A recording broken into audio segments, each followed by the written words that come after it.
Will Dave Meltzer vote Don Callis Booker of the Year? Could Chris Statlander be embracing the dark side? Is she turning heel? We'll find out. After replacing Kenny Omega with Kazuchika Okada, are the Elite finally the best heel authority faction of all time? All that and more on this episode of Grapple-Sauce. Hit it, Dave. Hey, Daver here. Welcome to the show. Hey, this guy's Chad. And Chandler's back as well. How we doing, Dave? This was a damn fine episode of Dynamite. It felt like, dare I say, a fresh start. Ooh. Yeah, But it was did. pretty dang good. It was pretty dang good. Yeah, we got a fresh new look, new graphics, new set. They brought back the tunnels from the old days, the old heel face. Yeah, good stuff from Atlanta, Georgia. A pretty historical wrestling city, I have to say. The home base of WCW back in the day. Yeah, really great episode, top to bottom. Even the things that lately I have been down on, I felt okay about. Jericho. Egads! Yeah, same. I don't know. The show just had a really good energy and things like I was texting you guys as it was happening. The show started off with a promo train into an impromptu match, very raw feel, but I felt like it was the best version of that. It just had a good energy. Everybody's promos were on point, so I was kind of making fun of it, but at the same time, like I was really high on the whole show. I thought it had a really good fresh start feel to it. I mean, I'm a WWE fan, so I grew up on those segments, so I like them. It was a nice change to see it happen with Swerve come out, Joe came out, and then Pierce the Kingdom, you better fight them now. And no, we're not gonna fight you. And then Tony Khan being like, or not Tony Khan, Tony Schiavone being like, hey, hang on, guys. So it was a little cheesy, but those segments are always fun, and they're like mostly done to hype up the crowd and start them off hot, and it worked. They were hot for this whole show. Yeah. Yeah, let's talk about that impromptu match. That's so old school WCW and WWE now, right? It's kind of their MO. Yeah,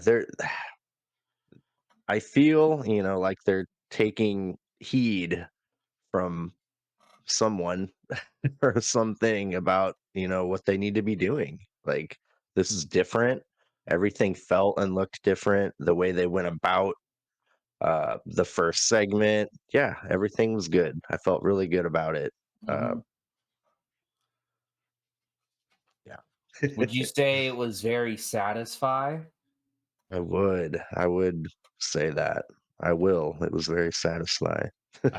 Actually, my notes even have the words "very satisfying" in it. Yeah, Oh, yeah, well, do we yeah, yeah. want to get the news out of the way before we get too far into this review? What's in Yeah, the news? Bwah, bwah, bwah, bwah, bwah, bwah. Well, what do we, yeah, WWE stuff. What do you I got, was going to Chandler? say I actually have some stinger news for you, unless you want to share it. But Ooh. surprise, surprise, there was one guy who didn't want Sting to win his last match. Any guesses?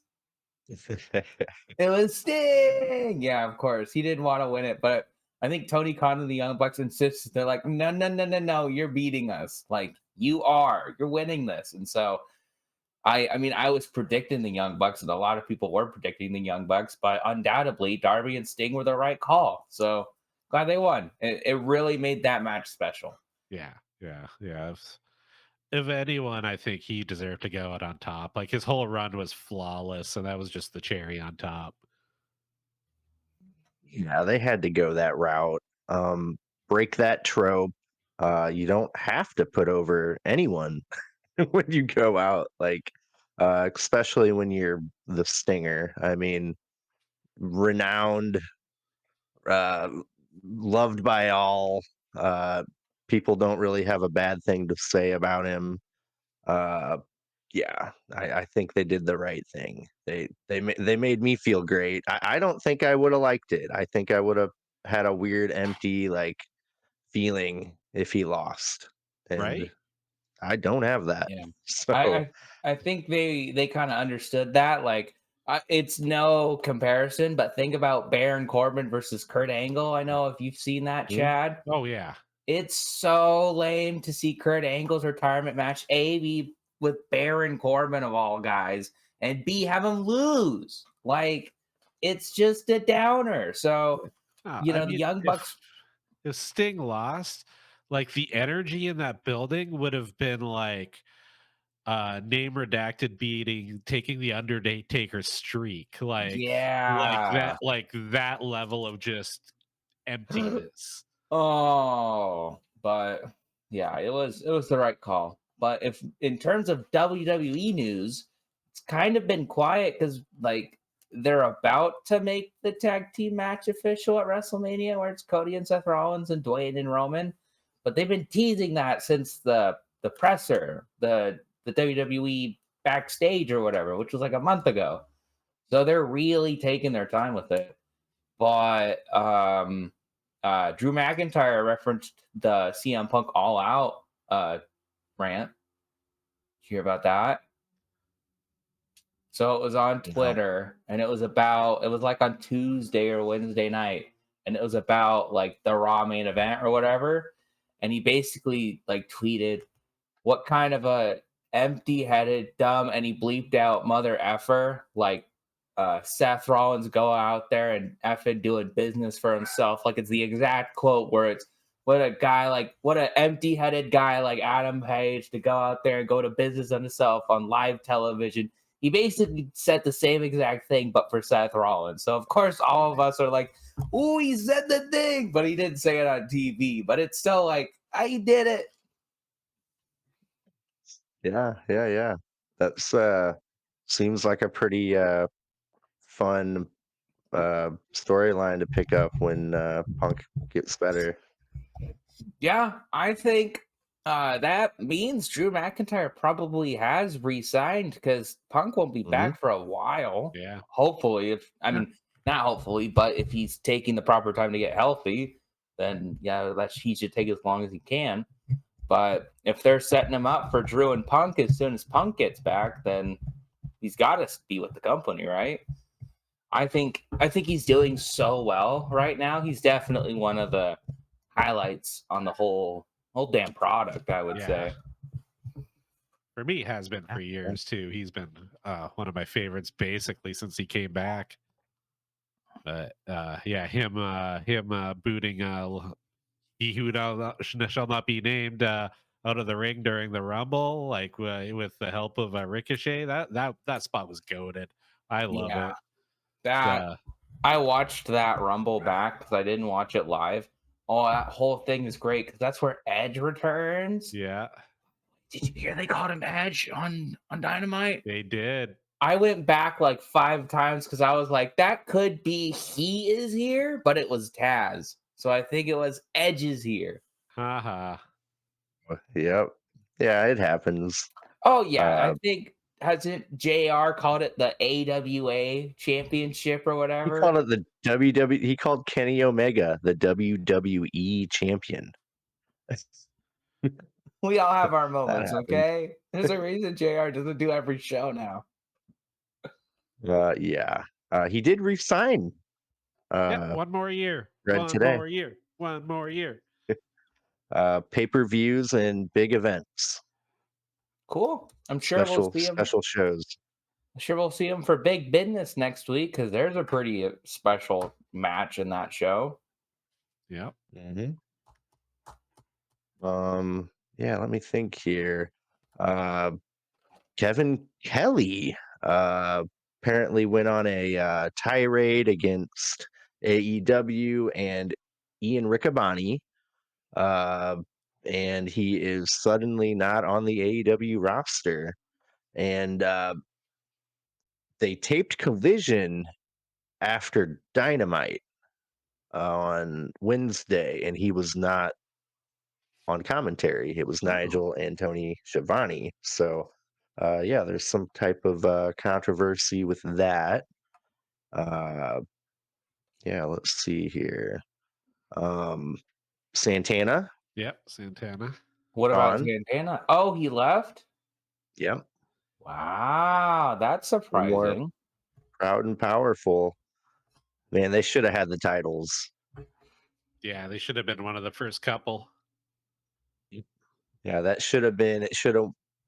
They should have been sandwiched in between Kenny and Hangman and Scorpio and what's his name? Was it wasn't CD, it was the other one. Oh, Yep, Kazarian, the there other. we go. Yep, Mhm. Frankie. Wow.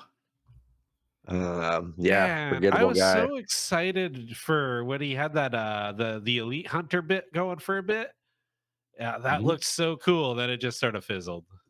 That was a That gimmick like that Santana had? No, that was Kazarian. uh, Oh, Frankie that's a Kazarian. cool gimmick. Yeah, he had like army camo pants, and he would just jump them from the crowd every now and then and stuff, and then it Like just stopped.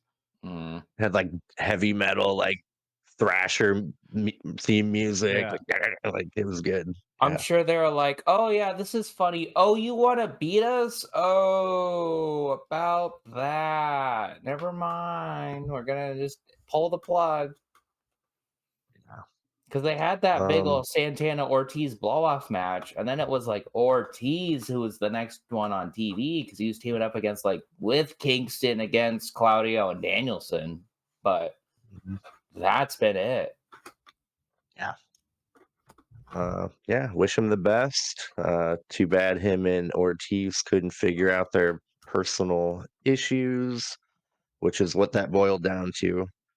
Um. Yeah. Kind of a bummer.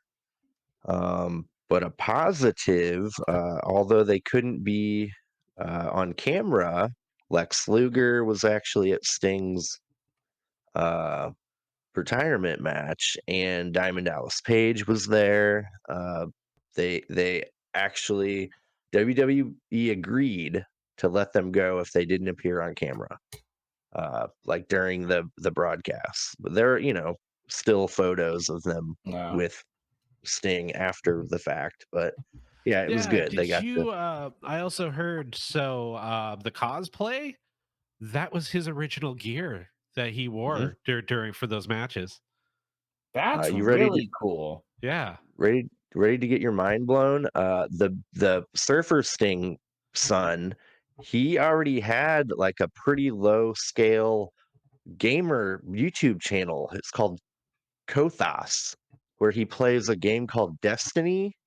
Oh, Uh, but like he went from 2,000 subscribers to like 12,000 in like one day. hell yeah. That's I awesome. subscribed to him. But yeah, it's cool. And he did a whole video about like, okay, guys who don't know anything about what's happening, I'm actually the son of Sting, and like no one knew that. He'd never like Disclosed it. promoted it. Yeah, yeah, yeah. So he like let all of his like actual fans know what happened, and uh like this is why my hair is blonde. Haha. Wow. He talked That's really about the training regimen he had to do. He was like he was already like training hard for like uh weight, like max amount of weight, and he's like that doesn't translate to television, so he had to change his whole routine, and he didn't post any videos for a while. But yeah, I thought that was cool. I'm probably gonna watch his content, whatever it is. So Yeah, yeah, that's really cool. Back on the DDP Lex Luger one, I mean, that's really cool that they let them there. And I'm sure they would have had the same deal for Kevin Nash, honestly, if he did go, because that seemed more like he chose not to. But it yeah, seemed like he could have gone and it would have been fine. But obviously, it would have been better if they could have been shown on TV. But I get it.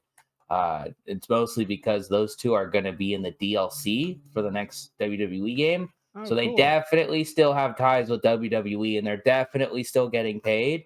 But it's cool that WWE was like, hey, we get it.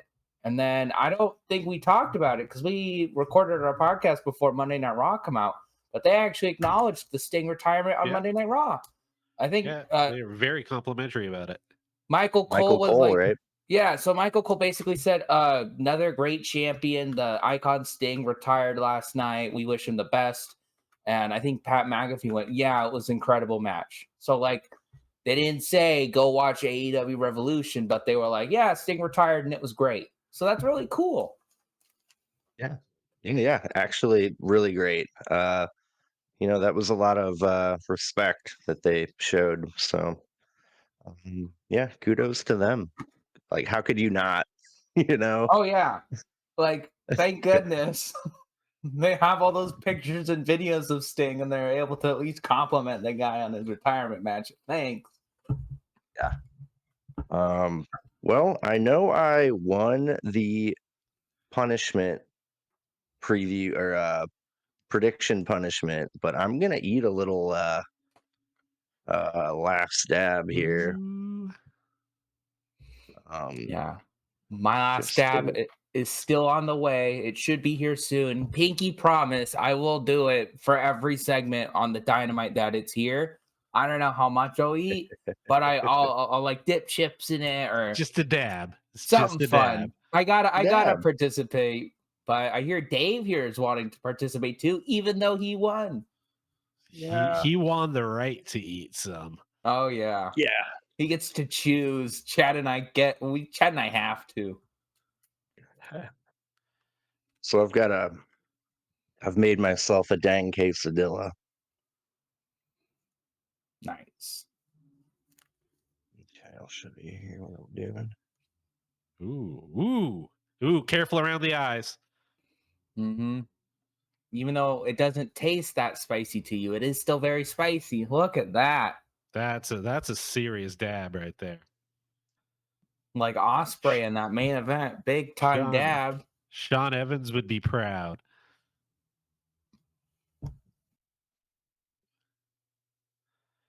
First bite. First bite. As I say I don't every even time, feel. not even feeling it. Ooh.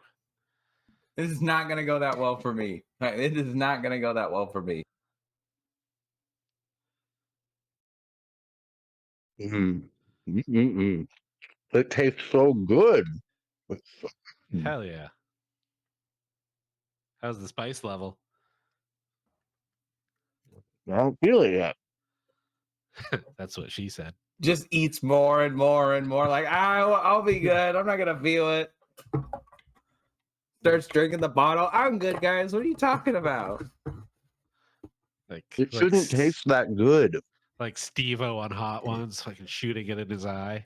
Oh, what an All right, so I ate a good amount of that, and it's feeling good. Like, mm, Yeah, the last dab's like such a well ooh, designed one. Typically, it's hot as fuck, but it's like it hits the endorphins. It doesn't really mess you up.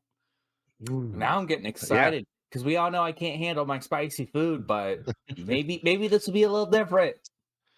For like an the extra flavor. folded tier thing, you should get the last dab and put it on a Meat Mountain from Arby's, and then just try not to poop your pants for the whole episode. No, I've had one of those. They're so bad. They're like twice. I'm not typically that picky about like sodium and all that. It's like twice your daily amount of sodium in that one sandwich. It's Gross. disgusting. And I was like, oh wow, every meat on the sandwich, that'll be so good. It's not, it just tastes like mush. Yeah, man, this stuff is so good. Like the flavor, like it's a little tingly. I've got a little extra drooling happening, uh, but I can breathe. I can talk. No Uh, hiccups. no hic. I never get hit. You do all the time. Yeah, That's your thing, right, Chad? yeah. Uh, I don't think I've ever got hiccups from hot food, honestly. Whenever I Uh, eat spicy food, I also get hiccups. I just don't eat spicy food. But I right. get that from my mom. She does the same exact thing. Well, you can tell because she'll go, "Uh-oh," and we're all like, "Oh, did you make it too hot?" And she'll just start hiccuping. Haha. But yeah, kudos to Hot Ones and Ed Curry. for inventing Pepper X. Love him. I met the guy at a hot sauce expo in like 2018. Yeah, really cool guy. Talked to him for a little while uh, about Pepper X. Uh, I was so high on pepper endorphins, I don't remember much about what we talked about. But You were having a great time. You were so happy to be there. Went on the yeah, Homer Simpson Indian spirit vision. mhm. Mhm. Back then you could bring a backpack in. So my one buddy had tortilla chips and a fanny pack with a heat pack and taquitos. And then he had Wow. a he had a sour cream holster with a squirt tube. So he was ready for every booth we went to because they all had tortilla chips, like, oh, try our hot sauce. Here's the chips. We're like, Like, I think I brought Frito scoops is what I brought with Ooh, me. goaded. Mhm. Uh, but yeah, that was a fun trip. But anyway, back to wrestling. Yeah, now let's talk about I like Juanita's the best. Those are great for salsa and spicy They're food. the they're the best chip on the planet. I think they're local to Pacific Northwest too. I think Juanitas, so. ooh-wee. They stay crispy even when they're stale. That's why they're so good. If that makes sense. If that makes sense. No, but that's Uh, why they're so good. You can eat them uh, stale. anyway, they're great. Yeah, the Speaking sauce is good. speaking of great when stale, let's talk about that opening segment. Oh Ooh, yeah. that's what we call in the Oh, biz a segue. I wouldn't even call it stale. I just, it's been used a lot, but they did it so well. It was fine. It was good. It worked. It all I worked. pulled it off. All right. Yeah, let me get a good sniff here and I'll go for it. Turn off my mic.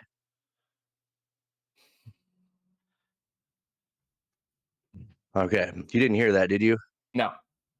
Good. All right.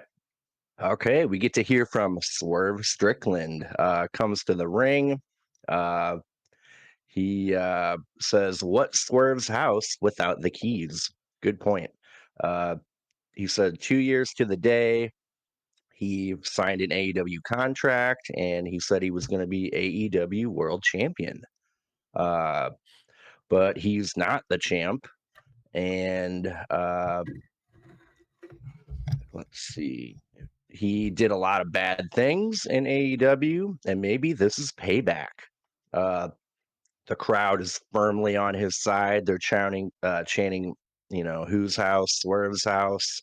Uh, at that moment, it's like he finally realized the fans are cheering for him. It was cool. Uh, he acknowledged that and said he would not let them down. He said he's coming for Samoa Joe and he's coming for the AEW World Championship. Um, at this point, Joe's music hits. He walks to the ring. Uh, also wearing ring gear, just like Swerve. He says Swerve is making promises he will never keep. He says uh, Swerve's house only exists in his world. Uh, Swerve proposes they have a world title match right then, right there. That's when the Undisputed Kingdom uh, Boo. roll out. Uh, we got everyone there. Adam Cole in the wheelchair. Uh, real quick, I gotta ask, like, how much damage is this image of Adam Cole doing to his overall career? He Like, could I pull feel it this is out. bad. He could pull it out as soon as he's wrestling again, all right? I don't wanna Okay, be yeah. too Ugh. negative. I'm saying he'll pull it out when he's wrestling again, but especially, like, this was a good match, but it made Swerve look really good because he's, like, the next big main eventer. He's gonna take this title off of Joe. It made those tag team titles look even worse than before. Like, I can't Yeah. imagine how these guys keep getting pushed lower and lower when they were like, "Oh yeah, Yeah. they're the best Ring of Honor tag team champions of all time." I was like, Does that mean anything? Not no mo. Oh, I hate to um, say it. If you want this group to start being effective, you need the Kingdom to win the tag title tournament, which is like who wants that? But you kind of yeah. need them to. Man, if they cheated to win it in a creative way, I could maybe get behind it Maybe if like there was something creative going on. and it's like it kind of sucks because it's like who are your front runners for this tournament, right? I would say the Young Bucks, which are heels, and you don't really want heels beating up heels. But then would that lead to a heel versus heel match? Would you have someone else cost them their match? Well, then it's like, okay, who's your other runner, I guess? Well, Mox and Claudio just won at Revolution, so they might be cementing them as a tag team, but they're also tending to be pretty heelish these days, too. So why would Yeah. you have heel versus heel versus heel? So I'm interested, actually, most of all in this tag team tournament and how it transpires. Wait, wait. Are the Outrunners going to be the next tag team champions? I didn't even think about them. No, nope. You know Yes. why? Yes, yes, Yes. yes, yes. You know why? Because they're gonna get beat by Midnight Heat. No. Ooh. 60-minute time limit draw. That's what it's gonna be. They're gonna have a wrestling classic and they'll just shake hands and they'll both Take my win. money. Take my money. I want that match. Damn it. Anyway, yeah. Uh,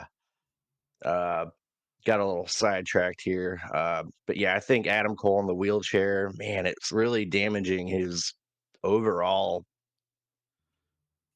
It just persona. Like, it doesn't make sense because Wardlow to me is cool because he cut that really good promo and he looked pretty good in that scramble. He didn't look as good as I wanted him to look. Like I wanted him to kill everyone in that match, and they had it a bit more even, which is fine.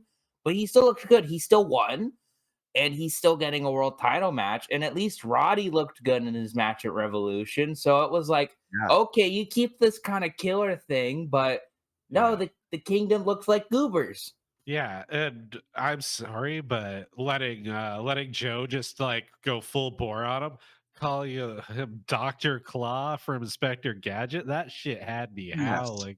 Thank you. I wanted to bring that up too. That was some more damage to his Yeah, image that in my gave me mind. terrible flashbacks. I had a job many years ago where I worked in television, and I used to work the midnight to late shift. So usually the last thing playing as I went out the door was friggin' Inspector Gadget. Like it's like, I've been awake since probably 9 or 10 at night, and I'm like leaving the building, and I always hear that stupid "I'll get you, Gadget." I was just like, "Oh, don't you're bringing it all back, dude.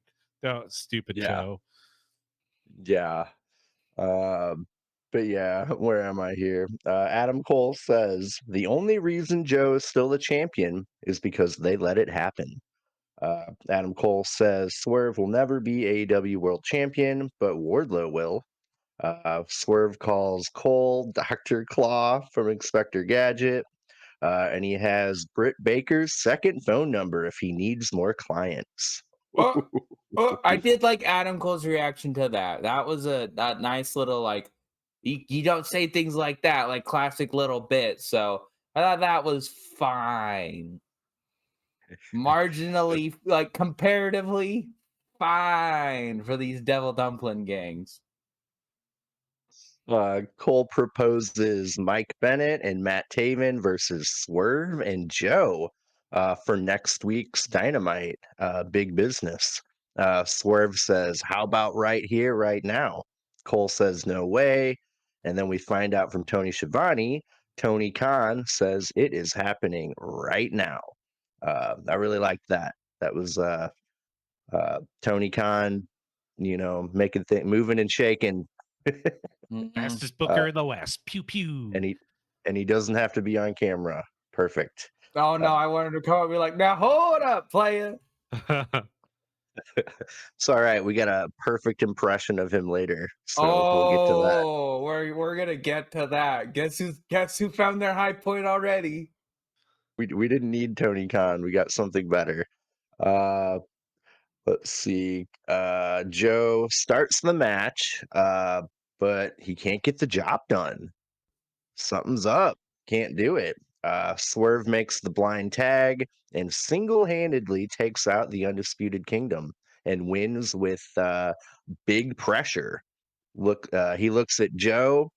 Uh, Joe looks super pissed that Swerve got all the glory.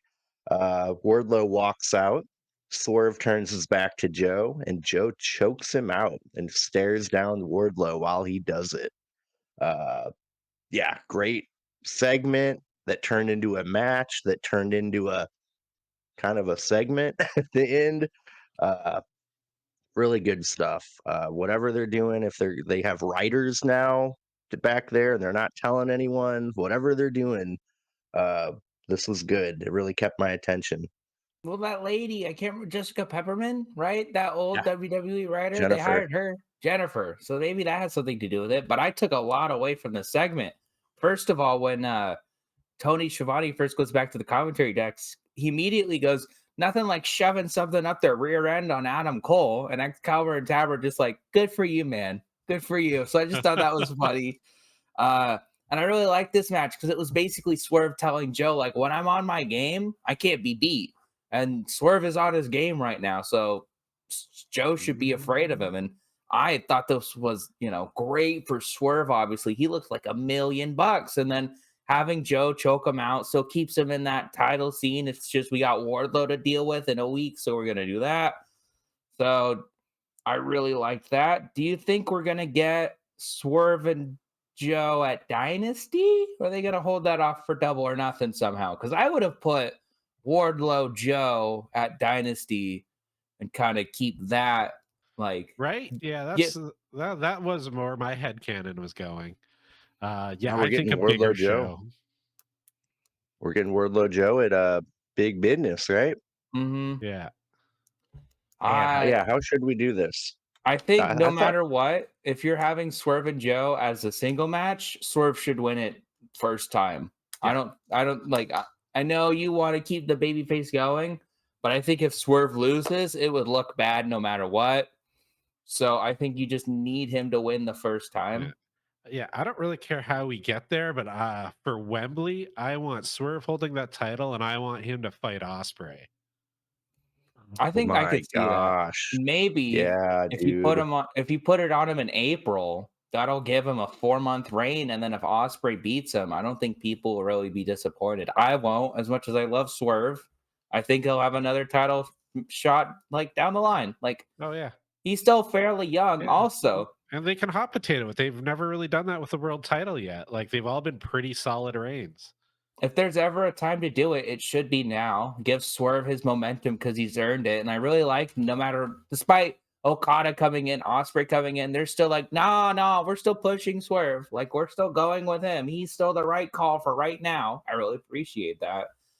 He is such a babyface now. They changed the name of his finisher because it Yeah. was the JML driver on Sunday. Yeah.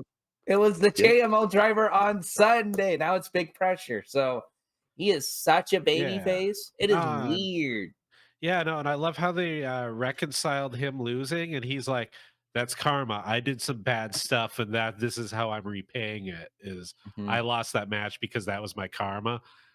Clean slate. I'm fresh and Yeah. new."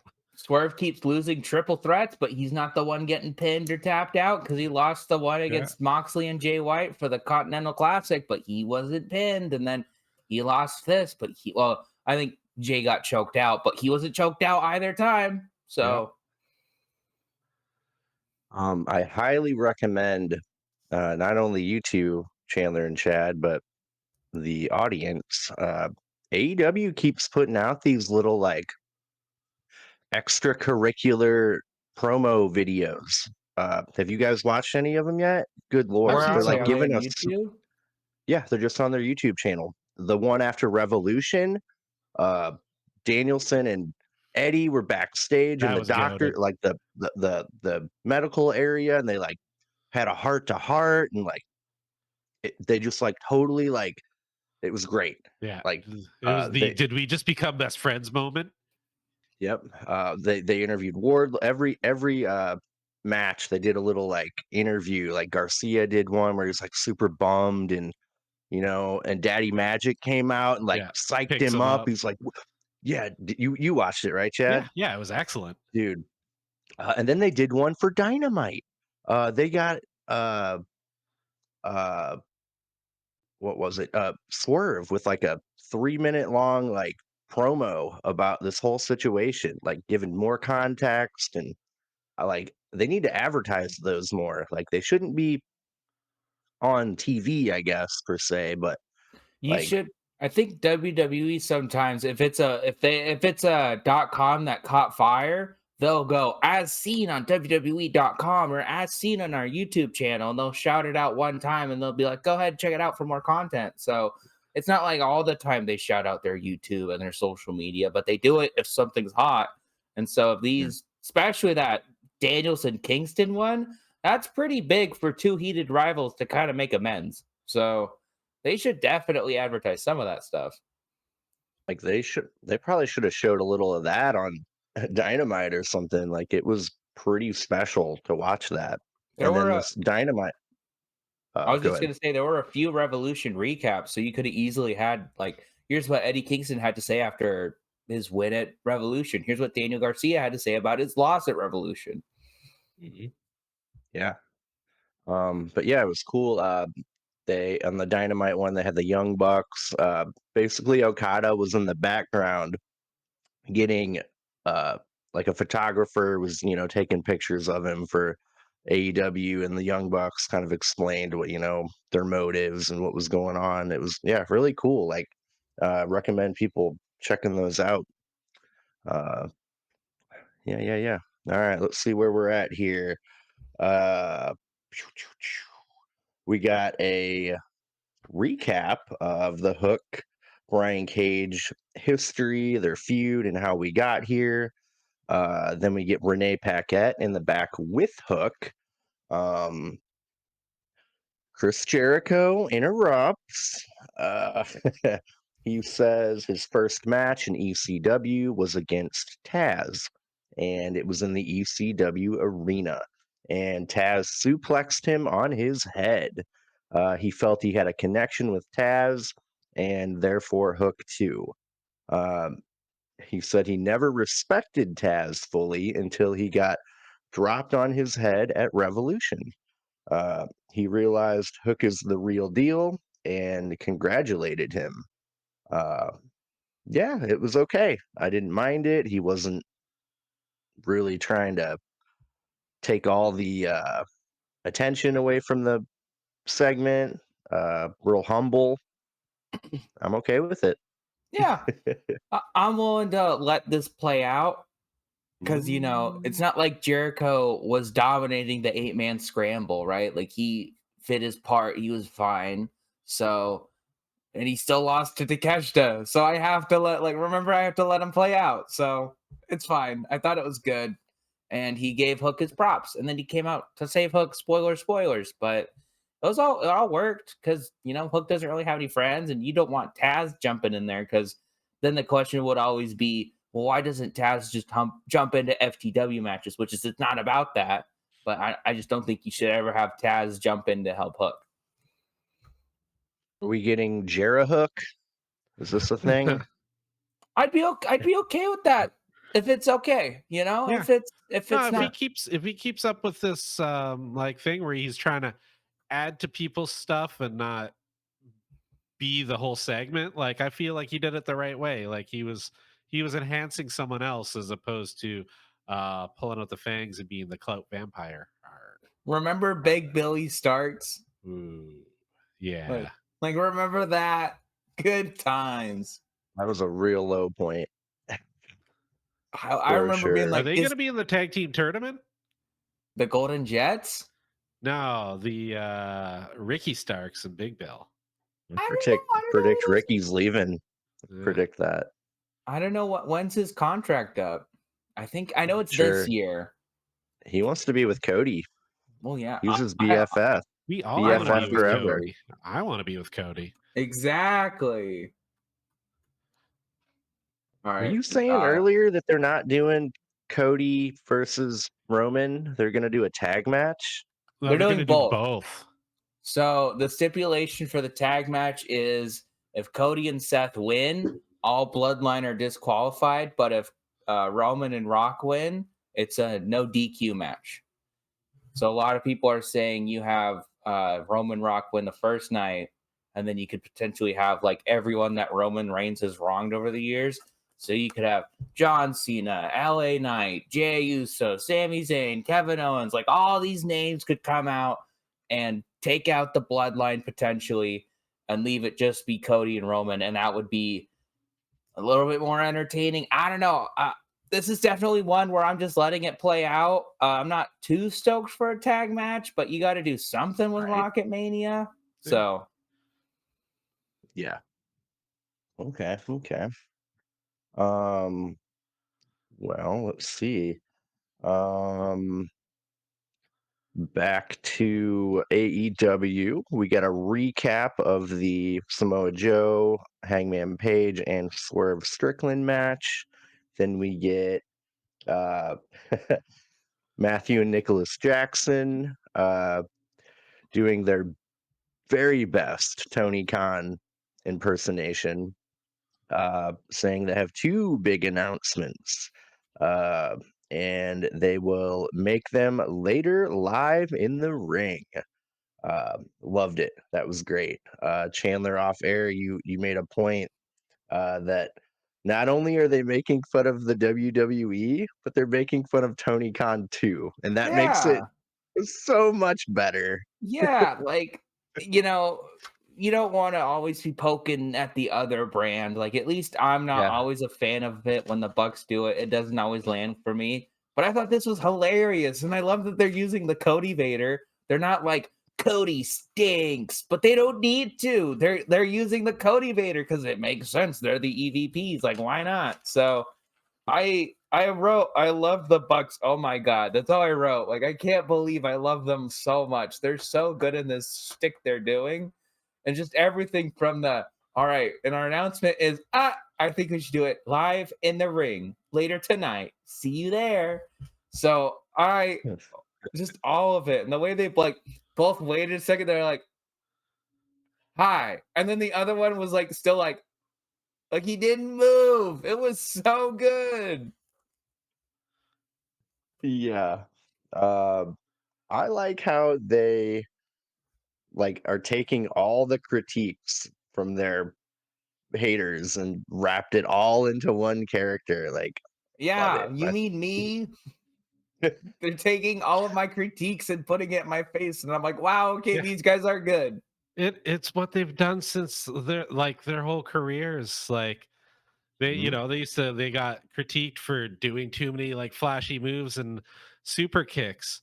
So what they do, they came up with the super kick party and the Meltzer driver, and like it's what they do. They just like, you know what? We can veer away from it or we could lean into it. They've always had way more success when they just lean into it and just make fun of it. So uh and yeah, it's so cool because it's like for a while it felt like they were checked out, then all of a sudden like boom, they're back to like top of the world. It's I don't know how they do it, but it's I love being there for it. Well, again, back to that dreaded Golden Jets feud, right? Remember that was ending with them throwing hissy fits? Yeah. And I was just like, God, these guys suck. But it's them having their breakdown so that they can do this. Like Uh-huh. it worked. Yeah, I'm enjoying everything they're doing. Yeah, I wasn't fully invested at first, but yeah, I have been for a minute now. Uh, they're doing it for me. Yeah, good stuff. They're able to poke fun at the right things. And it's funny stuff. But they're like, you know, pretty evil, ruthless too, which is a factor you got to keep in mind, Mm-hmm. Yeah. Almost uh, gleeful about it. I love it. dude.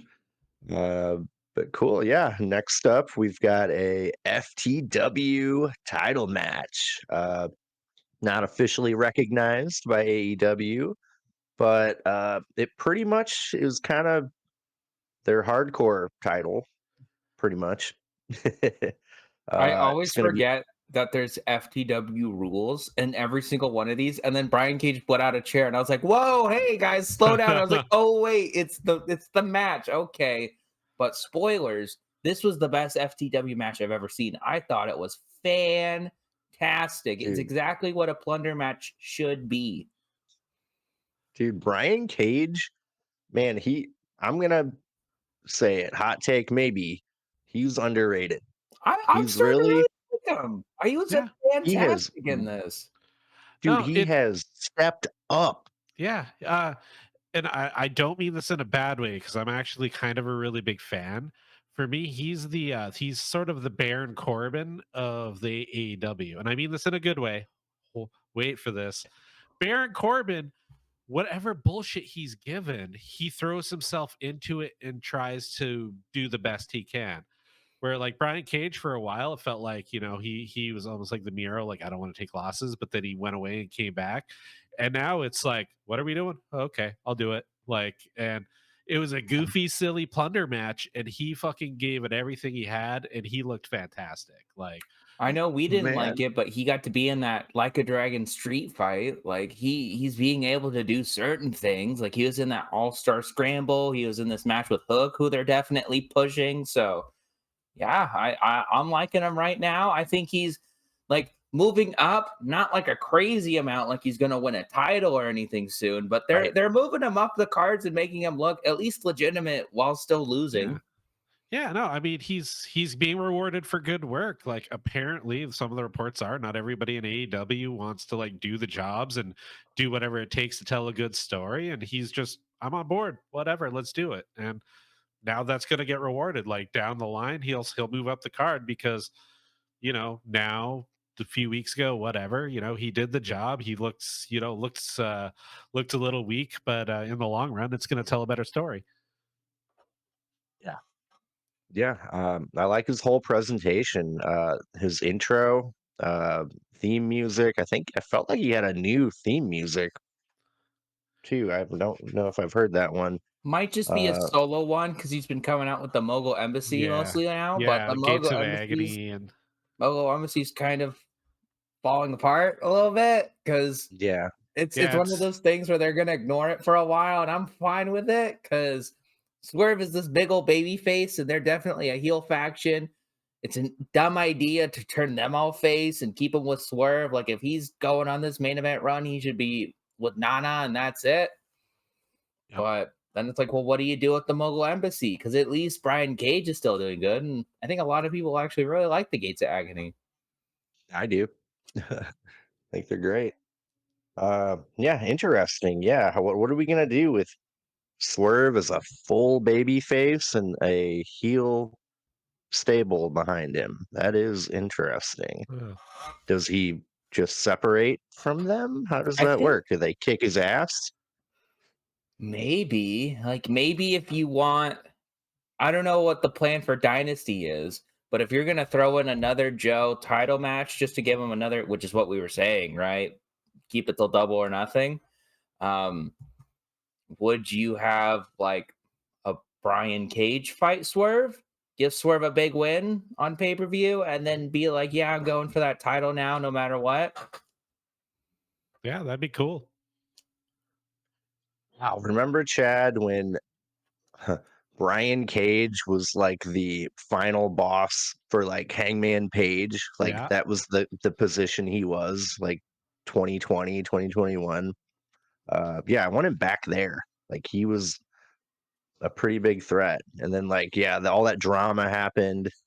Yeah, yeah. He went away for a while and yeah, he's back. Uh, but yeah, that was cool. Cool Cool match for sure. Let's see here. Uh, we got a nice release German suplex to Hook, then a belly to belly. Cage grabs a chair, but Hook grabs a fire extinguisher and sprays Cage. Uh, kind of liked that. Uh, Reminded me a lot of the AEW game. uh, Hook reverses an F5 from Cage into a DDT on a chair. Hook T-bone suplexes Cage and hits him in the head with a trash can. Then T-bone suplexes him into a barricade that was leaning against the turnbuckle. He covers, but only gets two. Cage hits the F5, to Hook on the chair and covers, but only gets 2. Hook hits Cage with a kendo stick, then suplexes him on a bunch of thumbtacks. I know you love that, Chandler. I'll talk about it, but I'm gonna let you finish. I actually really did like it. Hook hits Brian Cage with crossface strikes, then gets the red rum on him. Cage falls backwards onto the mat, onto the tacks, but Hook doesn't let go. Cage passes out, and the ref calls it. Bishop Khan and Toa Leona attack Hook, but Jericho runs out and saves him with a bat. Uh, yeah, fun, loved it, great stuff. Tell me about it, Chandler. Oh, I really did enjoy this match. I thought it was a lot of fun. Again, basically exactly what we were saying in the prelude. It really makes Brian Cage like, holy crap, this guy can really go and have a great match. But I just thought the thumbtacks actually really added to the drama of it because you put Brian Cage in them, and like I don't know, it's just personal. Like I feel like if they went into my back, it'd be one thing, but they all were all on his ass. I'd hate that because then you can't sit. So I Yeah. was like, "Oh, you poor baby." And then that was such a badass ending of him dropping Hook into them and him like wrenching harder into the red rum. I was like, "Damn, this Hook kid, he's going places." So I Yep. thought it was really effective and it made Hook look really good. And then with the Jericho thing, it's like, okay, it's a 2 guys just beating up poor Hook. Someone's got to save him. Why not Jericho? He just said he started respecting him, and again, Hook doesn't really have any other friends at the moment, so I thought it all worked. Yeah, I'm okay with Hook. Give it to me. Yeah, we'll see how it goes. I did put Jericho's influence is already seeping in because Hook hit him with a fire extinguisher, and like that's one of my least favorite weapons because I think it's silly. But I was like, oh no, Jericho's already affecting him, and then look what happened. So Oh man. Yeah, yeah, yeah. Good stuff. Yeah. I had a lot of fun watching it. What do you think about it, Chad? Yeah, it was good. It was a for me a popcorn match, you know. It was fun. Just shut my brain off and enjoy the goofy stuff. Uh did kind of have a moment where I missed Hookhausen for a moment. Uh Yeah.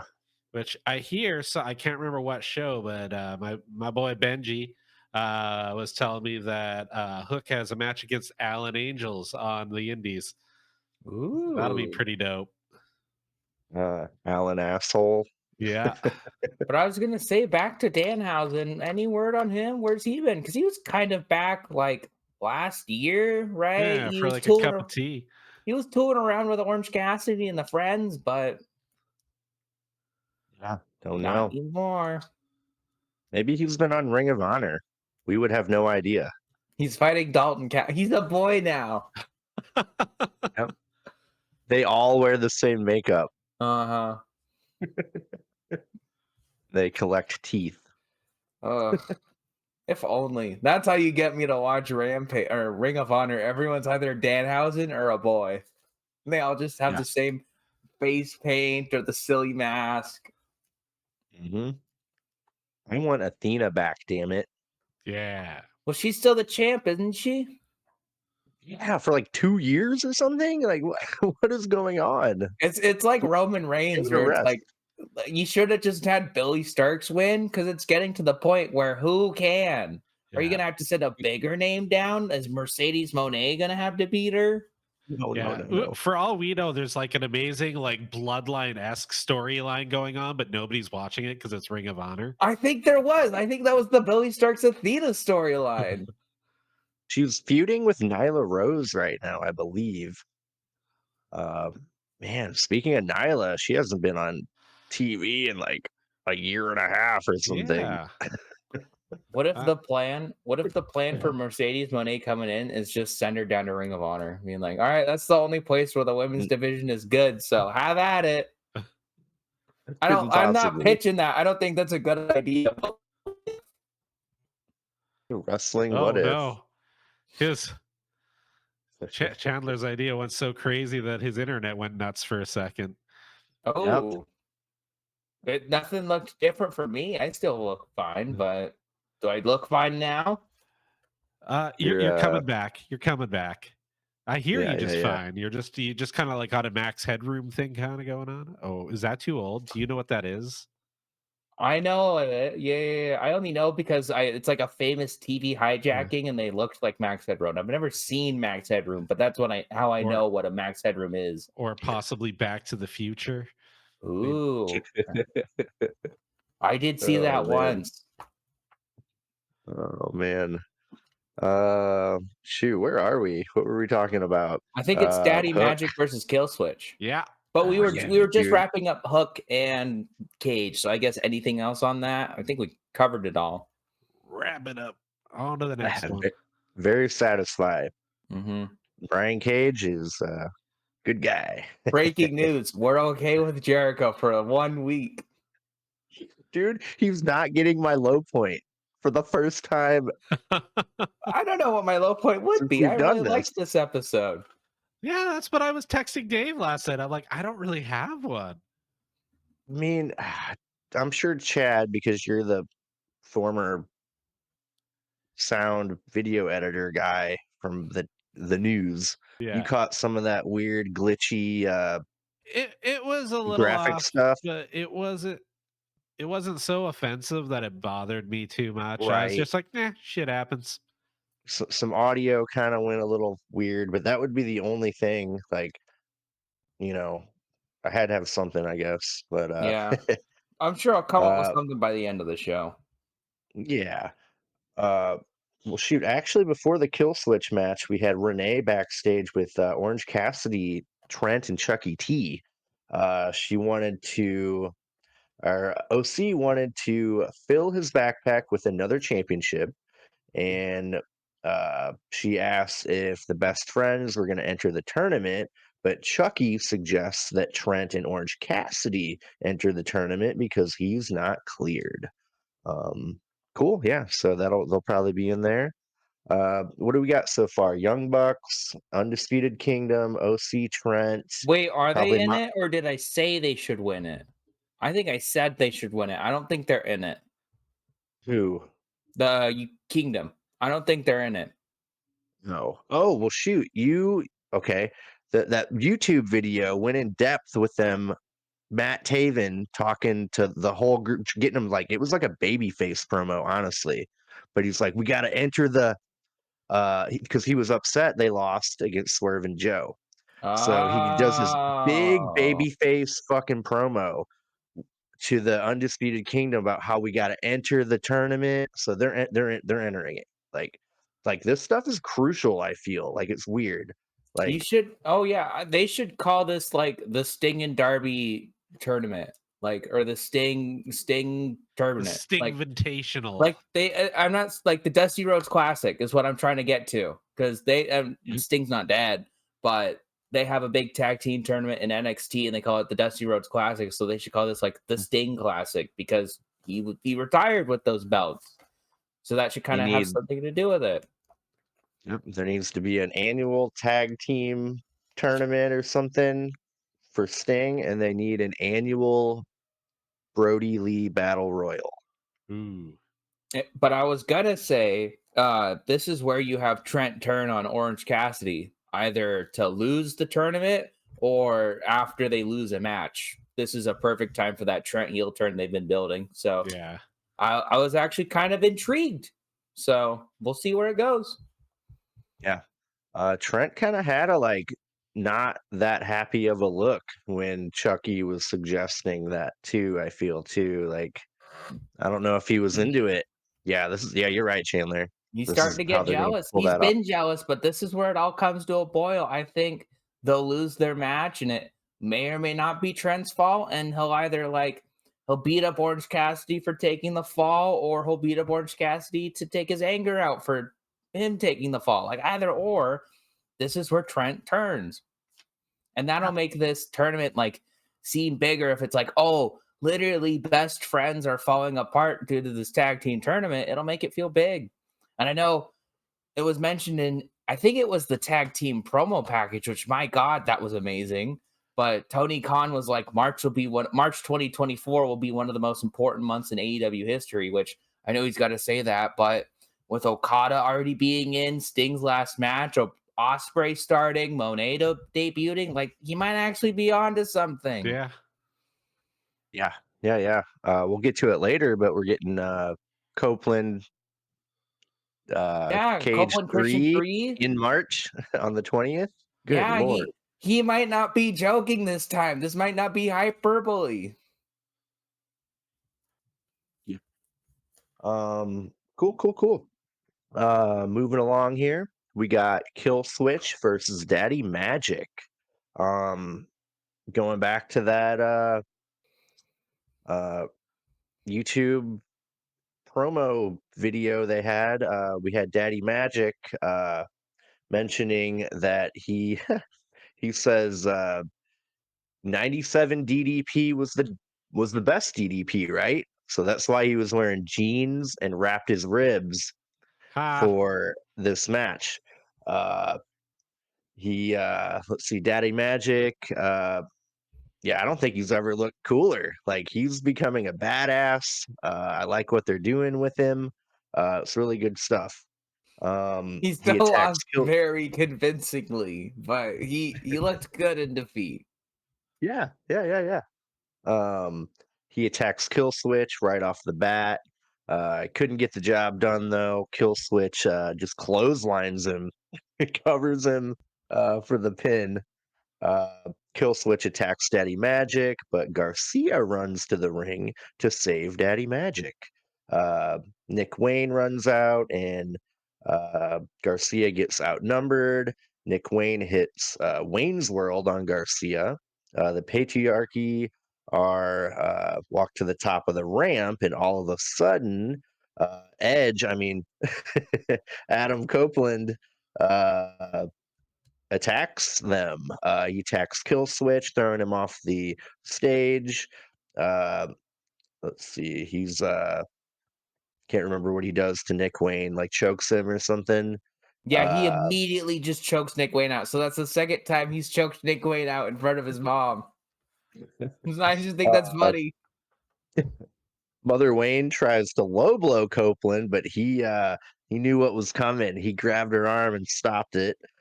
Copeland then chases Christian Cage out of the building, through the crowd, through the back, out of the building, and he stole an SUV And he and held the took off in title it. out as he He was held driving Yeah. away. Class.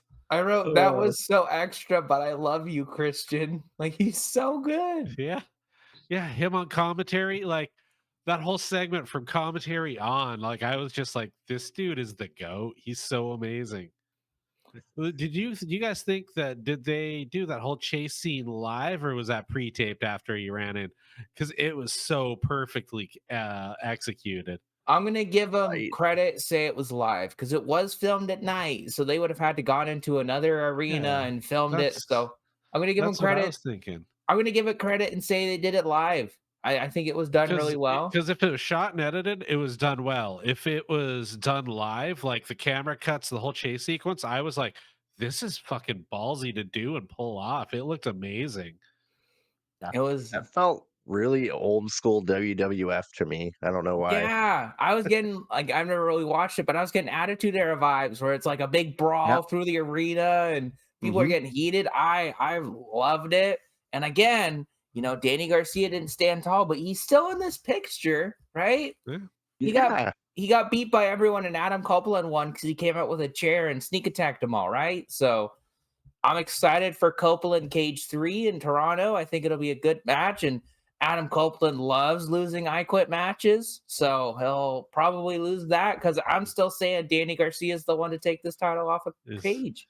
is Beth Phoenix gonna show up? They're going to bring her out and be like, Beth Phoenix will be at ringside. And then Mother Wayne just throws her over the barricade. If that happens, Copeland's losing. Uh, but yeah, like Chandler mentioned, we're gonna get an I Quit match, Copeland Cage 3 in Toronto, their hometown. Going back to Uh, where it all began. yeah, Because I'm dude, gritty. this is Uh, good. uh, So to clarify, this isn't I Quit AEW, right? no. I think Or it's just like, okay, I That's think the this stipulation is you have to quit. yeah, the hey, match no, is over when someone says I quit. And that's cool. why I was like, oh, Copeland loves losing those matches. He lost one. That was like the last match he lost in WWE was an I quit match. So Yeah. Yeah, looking forward to it. They've really piqued my interest in one little segment here. Uh, yeah, Copeland kind of laid low there for a minute, and then boom, back again. Um, yeah, good stuff. After that, we get Renee Paquette with Kyle O'Reilly. He's been away for almost 2 whole years. Wow. He thought he would never wrestle again, and he's got nothing but love and respect for the undisputed kingdom. But he needs to do it on his own now that he has a second chance. Yeah, I respect that. I think they could do something really cool with his character. He's clearly a baby face. He'll be wrestling Roddy, right? At some point. yeah, maybe that's the first match at Dynasty. Are they Could be. gonna jump him for refusing them? That's what the NWO would do. Maybe Damn these it. these Devil Dumpling Gangs are no NWO, but maybe they're gonna try No. to be. If they could just try to be the NWO, I think they could be a lot better. True. Yeah. Uh yeah, anyway. After that we get a cool recap of Sting's last match. They did a really good uh video package here, edited it pretty well. Had a lot of the big moments from the match. Really nice. Yeah, loved it. Great match, great pay-per-view. I'm gonna remember that one for a long time. Um, yeah, then we get Tony Schiavone in the ring. Then the Young Bucks come out. They got their two big announcements. Uh, the first one is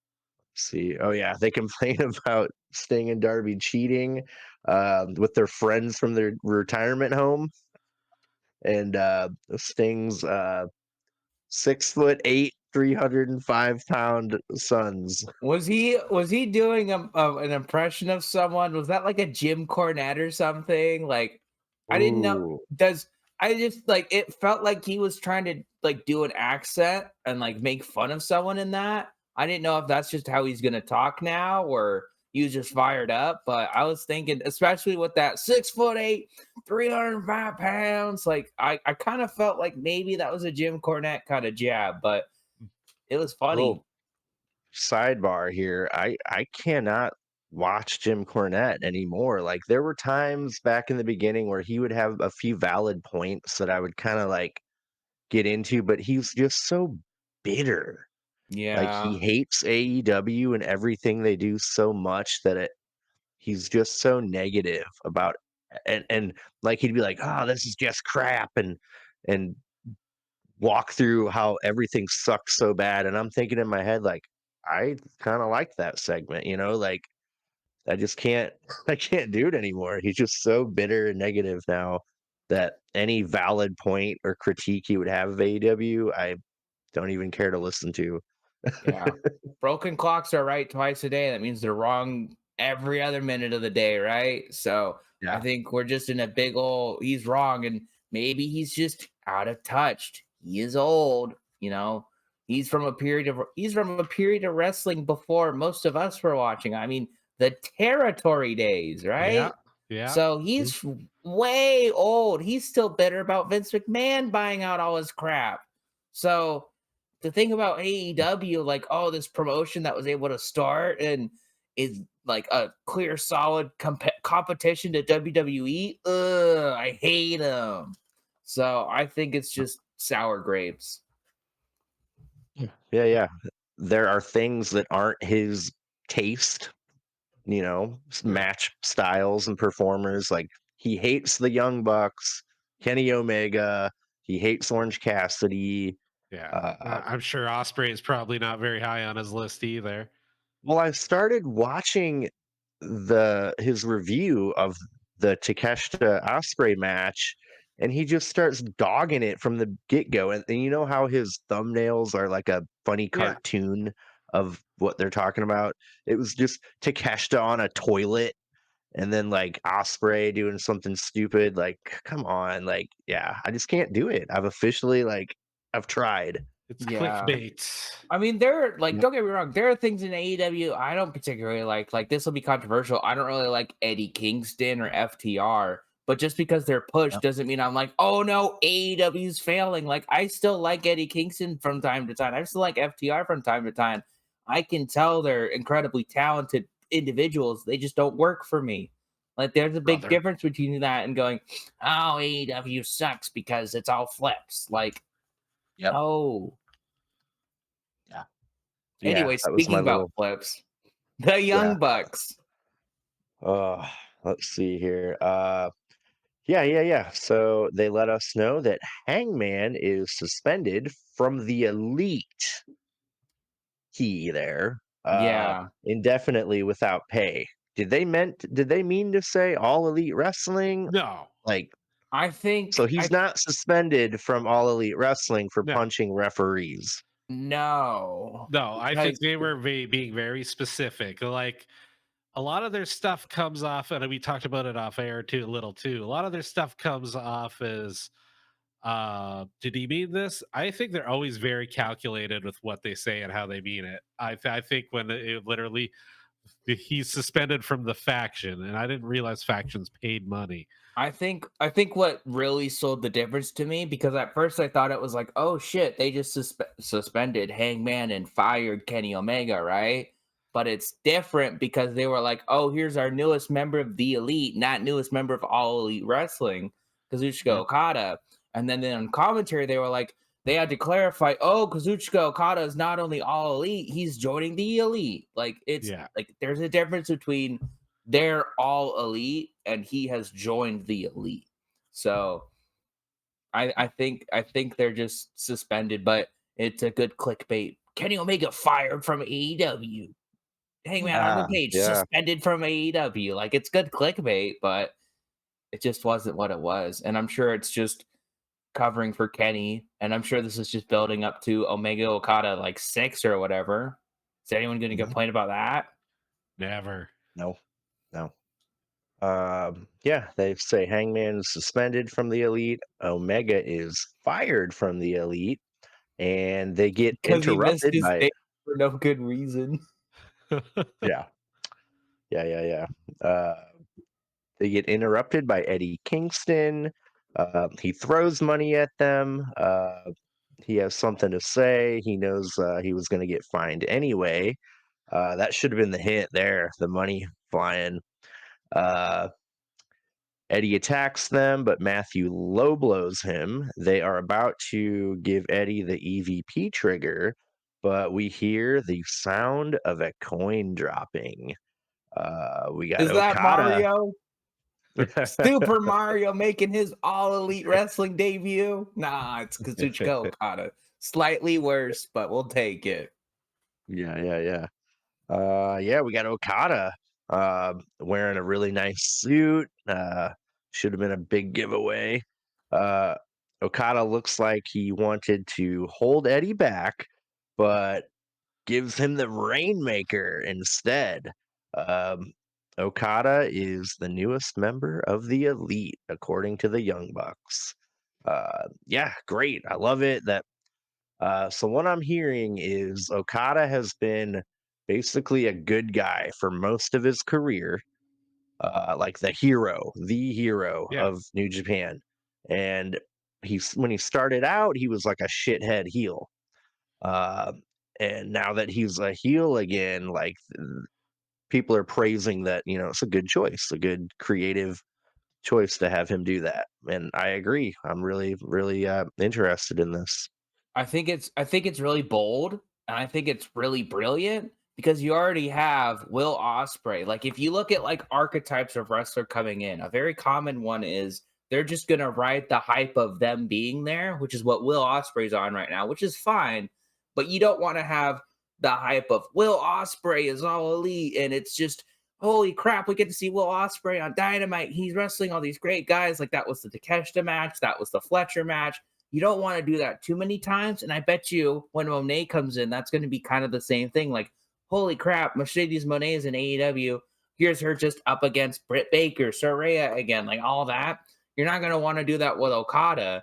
So having him join the Elite as a shithead heel, I think is going to be great. Oh, it's genius. And He's got mouthpieces. yeah. It's amazing. And I guess back when they were all in TNA, because Okada wasn't super familiar with the being in America, I guess the Bucks kind of took him under their wing and like, hey, this is how we live in America. So that's pretty awesome that it's come full circle. But also, I was listening to What Culture. Should I be mentioning another podcast on our thing? Name redacted. Yeah. And Michael Sidgwick mentioned that when the Bucks came out, that wasn't Ric Flair robes he was wearing. That was Okada robes. Yeah, I thought they were. I think we all were like, "Oh, Ric Flair robes, nice heat, brother." Yeah. No, they're looking ahead, foreshadowing. They're playing 3D chess. Oh yeah, yeah. That's like I'm immediately like, yet again, they could just do no wrong for me, and I'm just like, yes, my Bucks are back. Let's just see what happens. Again, they've completely turned 180 for me. Because remember when they came out, I was like, "Oh, this will be awful. I'm pissed. Like this is garbage." And now I'm like, "Yeah, they're my favorite part of the show. They were great." So, kudos to those guys, those young Bucks. They're going places. Let me tell you. Yeah. Except I've been dead naming them. The AEW EVPs, they're going places. Yeah, they are. I think, okay, you know how you make this angle even better? You have them announce, like, on Collision, like, Kenny Omega is no longer an EVP. Kazuchika Okada is now the newest EVP. And you have that story, and then Kenny Omega will come back for Control, and he'll fight for it, and I don't know if you throw Hangman Adam Page in this story because he's kind of too involved with Swerve and he's like on his own character run. Like, if anything, I would have had Adam Page join the Young Bucks. I thought it was really interesting that they suspended him, like, even though it's just from the Elite, but they still punished him for what he did. Yeah. Is it wrong that I now want Swerve teaming with Eddie against Okada and Hangman? Ooh, that's interesting. As a tag match? Well, we're probably gonna get Eddie Kingston and Okada for the Continental Crown because he put his foot on Eddie Kingston to end the segment, and he did that silly little. I love that handshake with the Bucks. So yeah, it was great. Yeah, that was a great picture. Yeah, great stuff. I've seen a ton of thumbnails already with that. Every single thumbnail is that. Every single thumbnail is that, and it should. That's a big deal. Yeah, that it's Okada iconic. joined. Yeah. Yeah, I am so into this. Yeah, I've mentioned this before on the show that Okada has legitimately impressed me. His matches against Danielson, and his maybe one or two matches in AEW, he has showed me what he can do. Ibushi, Who? he hasn't done. Who? Yeah, right. Just move on. What's the next segment? Ibushi who? Dude, he was supposed to be the shit, Kota Yeah. Ibushi. But man, I know he's like pretty injured a lot all the time, and he's always coming off of an injury, and he's injured now.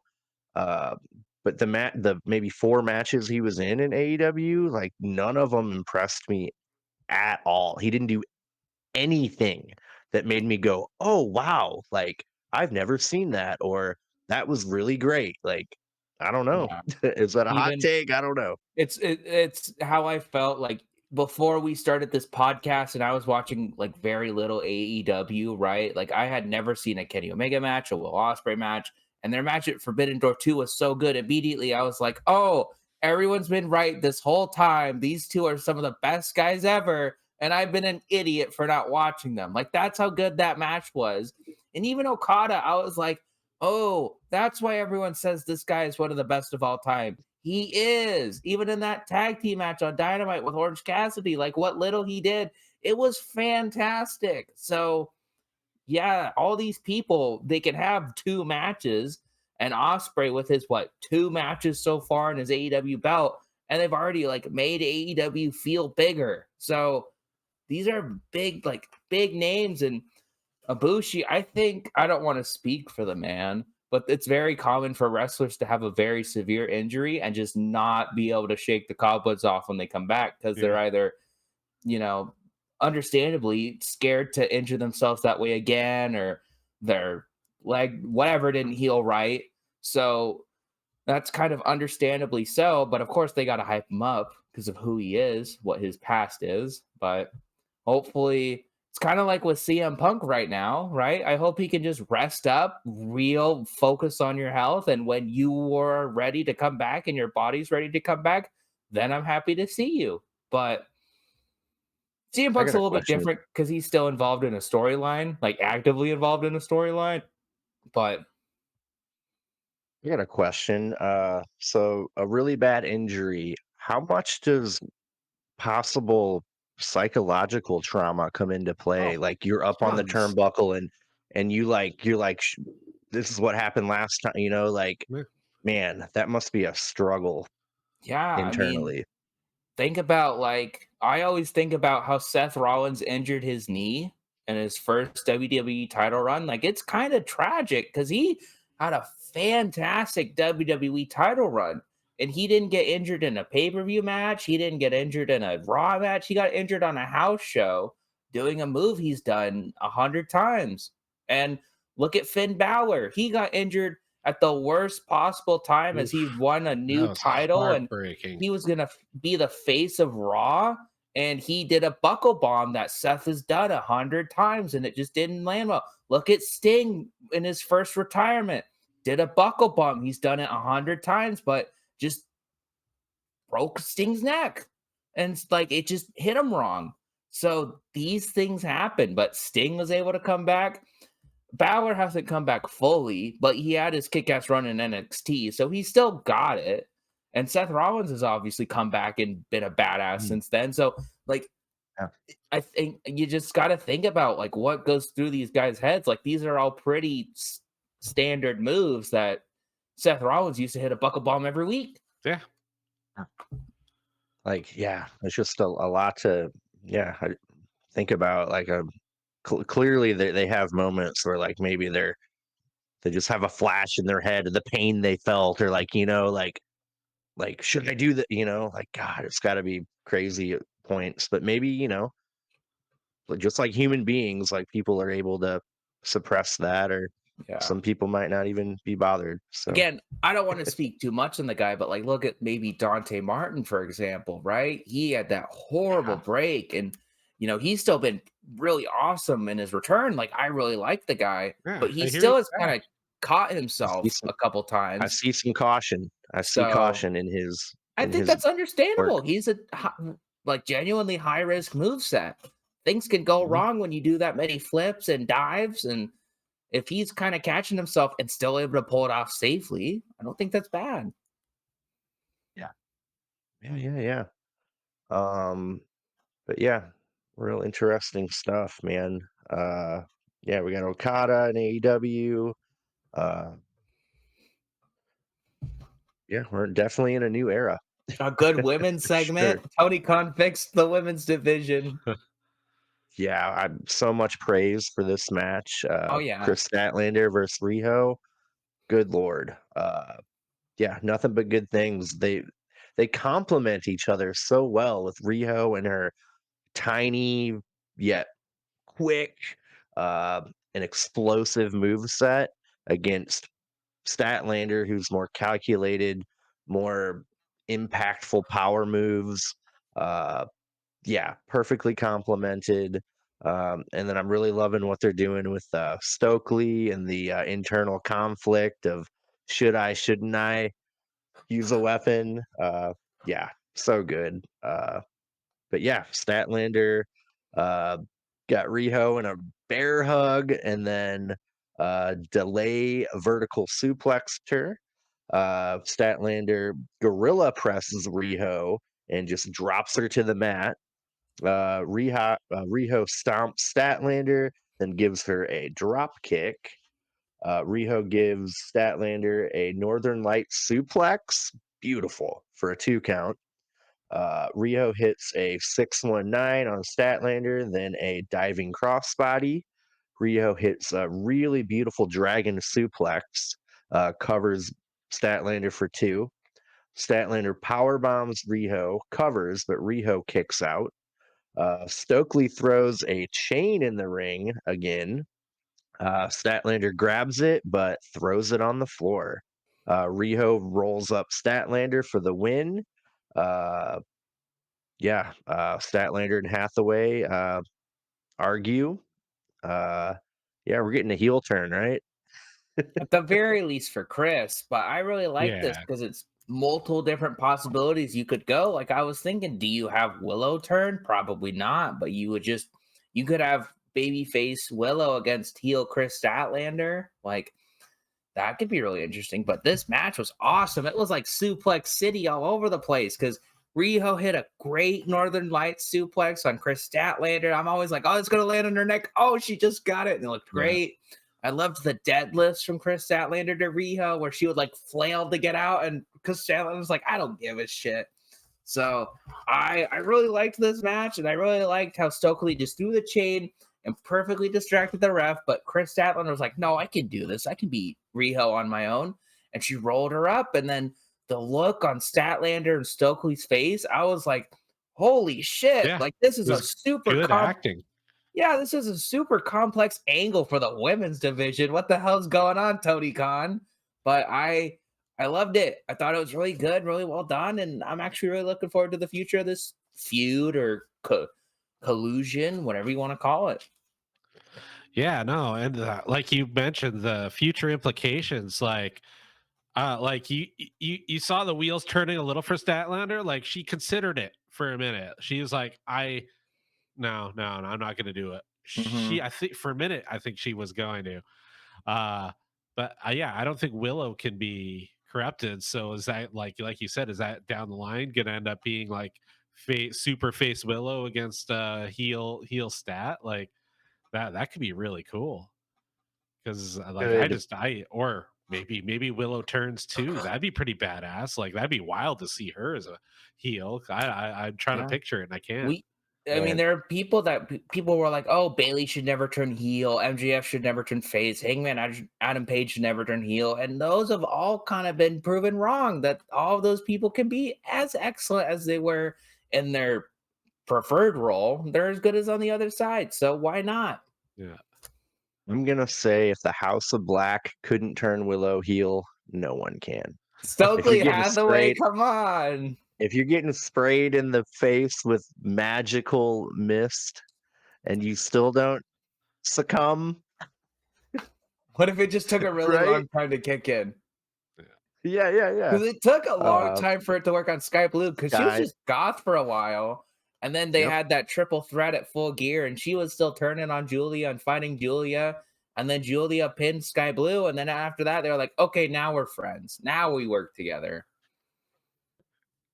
Uh, here's a question: could a heel Statlander follow a similar path and become really cool like Rhea Ripley, and then Ooh. kind of become so cool that now isn't Rhea Ripley basically like a face almost because Well, Yeah. people love she her so basically much? runs WWE. Yeah. Yeah. I mean, I don't think Statlander could maybe pull off exactly or as well as Rhea Ripley, but I want to see that similar path if she goes heel. I think what Rhea Ripley is now is what China would have been if there was an actual women's division Good to shout. bounce off of. Like Good shout. to actually fight and pose somewhat of a threat to Rhea Ripley, even though I think everyone's always had the opinion of, oh, Rhea Ripley's winning. Like no one's ever thought they're taking the title off. Even people are like, oh yeah, she's going mania to mania because Becky Lynch isn't gonna beat her. I don't think so. So it's her catchphrase, but she's unironically on top. Yeah. She's on a like a super special run. And I think it's one of those like Triple H was actually right because people were pissed. Like WrestleMania 36, she lost a big match to Charlotte. People are like, no, no, no, that's stupid. But then 39, she beat Charlotte for a bigger title. So like this Yeah. things just No, have a funny way of working and out. it's so cool because like she's running roughshod over the women's division. Like she's got this amazing run, and then also the faction stuff. Like it's almost like she's just got all the bases covered. Like her work with Dom and that faction is great. But then and then she's like just killing it on as like a women's solo competitor. On top of that, it's unreal how talented she On is. top. Yeah. Mommy's always on top. Yeah, I'm rooting for a nice heel turn for Statlander. I think she could pull that off. Like I said, if she takes a Rhea Ripley route, and yeah, I don't want to clone, but yeah. Mhm. Let's see. After that, we get a recap of Tony Storm versus Deanna Parazzo at Revolution. Then we get Renee backstage with Tony Storm. Tony Storm says it's award season, and she will present the Tony Award with an I, so she doesn't You get don't want to get sued. sued. She gives Mariah May her first AEW shirt, and it's literally Tony Storm's first AEW shirt, but with Mariah May dressed as Tony Storm. Yeah, Genius. perfect. Love that. I That I, almost bought it. I was like, I might buy that for the bit. That's so dude, funny. yeah, I looked it up. It's totally a shirt. Um, you missed the best part. So it starts off with Renee interviewing Tony Storm, but it's Mariah May in the Tony Storm getup, and you can Yeah. see like her hair hiding out the side. Then she goes, "Ah, I got you right." And then she was like, "What season is it?" And she was like, "Award season." No, she was like, "Spring." She's like, "Ah, you're an idiot. It's award season." And then she was like, "You can buy it on AEW.commercial." So this was another like this is like a throwback Tony Storm segment where I was like, yeah, of course, like it was brilliant. What do you want? Yeah, Yeah. yeah. What can you say? And It she was let Mariah great. May say the line. Yeah, good stuff. I'm glad Tony's turning around on Mariah. That'll prolong the turn maybe a little longer. Mm-hmm. Yeah, cool stuff. Then we got Renee working real hard backstage with Stokely Hathaway and Willow. Uh, Basically, Willow will wrestle Riho at Big Business, and she knows she can beat Riho. And she has her sight set on Julia Hart in the TBS Championship. Cool. Maybe Dynasty for that? Maybe that's a That'd be the little next. ways away, but you could. I know Julia Hart will be on Rampage defending her title, Yeah. so Yeah, open challenge or uh, open house. it's Robin Renegade. They've already figured it out. Oh, okay. Yeah. They announced it on the show, but So it'll it's going to be be a competitive match then. yes. It'll be Willow versus Riho at Big Business, which that'll be a pretty good match, especially as that Chris Statlander match will be pretty good. And I think the story you tell with this is Willow can beat Riho without cheating. I think Yeah. that's the right story here. If I were petting this, you're Hmm. keeping Chris on this dark turn, dark path, but Willow, she doesn't need it because she's Willow.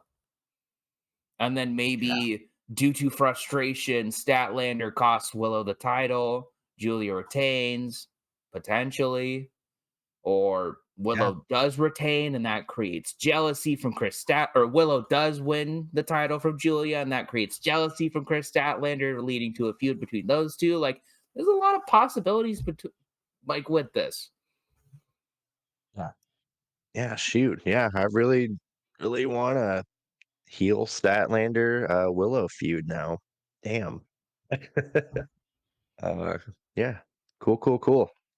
Let's see. After that, we get a Darby Allen segment. I got Tony Schiavone in the ring with Darby. He's gonna climb Mount Everest, and there's no guarantee he'll come back alive. I thought he Like already that's did it. I hate to say I no, thought he already did it, but I was like, "Oh, okay, nope. he's actually doing it. Cool." Yeah, yeah. He's That been other training. thing was, yeah, that other time he left was to go train for it. The window opens late March to early April for when Uh, people are actually allowed to go all the way to the peak. oh, that's a real short window. It is. There's a real cool documentary on Netflix, 13 Peaks. If you ever have the chance to watch it, amazing. It's about these group of Sherpas who climb the 13th tallest mountains in the world, and they have like only so much time to do it to beat this record, and it's fantastic.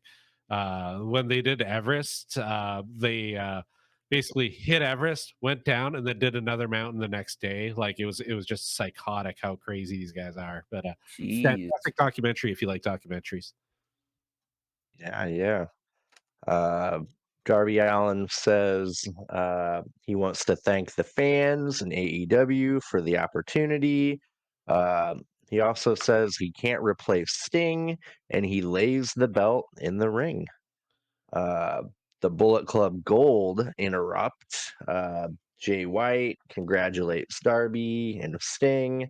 He says what Darby did at Revolution was stupid. Yeah, you and me both, JY. He says Sting is gone and Darby is all alone. Uh, Darby, he wants Darby to come hang with the Bang Bang Scissor Gang, and they already have a nickname for him, Darby Scissorhands. Darby asks what Jay has done in AEW, and he says he doesn't believe the hype. He's just played with cardboard cutouts. Darby says Jay should show up alone and then whispers something in Jay's ear. This is AEW. Are we ever going to find out what he whispered in his ear? Because we never do No, in AEW. I was gonna say, are you continuing this feud past Big Business? Because they were setting this matchup as Darby's potential last match. yeah, Because something horrible could go wrong on Everest. It's Everest. So I'm assuming this is just a nice win for Darby just in case. And that's a little macabre, but that's you gotta look at it. You gotta be realistic. yeah. So I think this is a 1 week feud. It'll have a nice big send off on Big Business. I don't know. Yeah, Darby says, see you at Big Business, baby. uh, yeah, crazy. Yeah. Like a good chunk of people die every year on Everest. So, and those are people who are infinitely more skilled Yeah.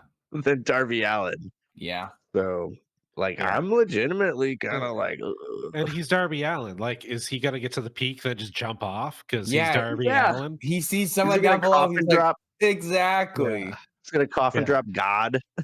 He yeah. can't help himself. Is that a pane of glass all the way down there? Yeah, man. I'm more than a little bit worried. Yeah. I can't wait to see the headline. Darby Allen makes it Yeah. Darby Allen's back. okay, guys. He's alive. Yeah. Yep, yep. I thought to myself too, he's packing some makeup, right? So he can take like AEW pictures Promotional material. Yeah. up Well, that'll there. be, if it's successful, that'll be big news. AEW wrestler climbs Mount Everest. That's big news. Big deal. Mhm. Yeah, that's nothing to snub. Uh, cool. Yeah. After that, we get a little Julia Hart open challenge. Can't really call it a promo. Uh, but yeah, that'll be for Rampage and Chandler. You say that is Robin Renegade. They announced Um, that in the middle of the main event. oh, Ah, gotcha. See, they went back to that crap, and I noticed that too. Yeah. Announcing everything during the match.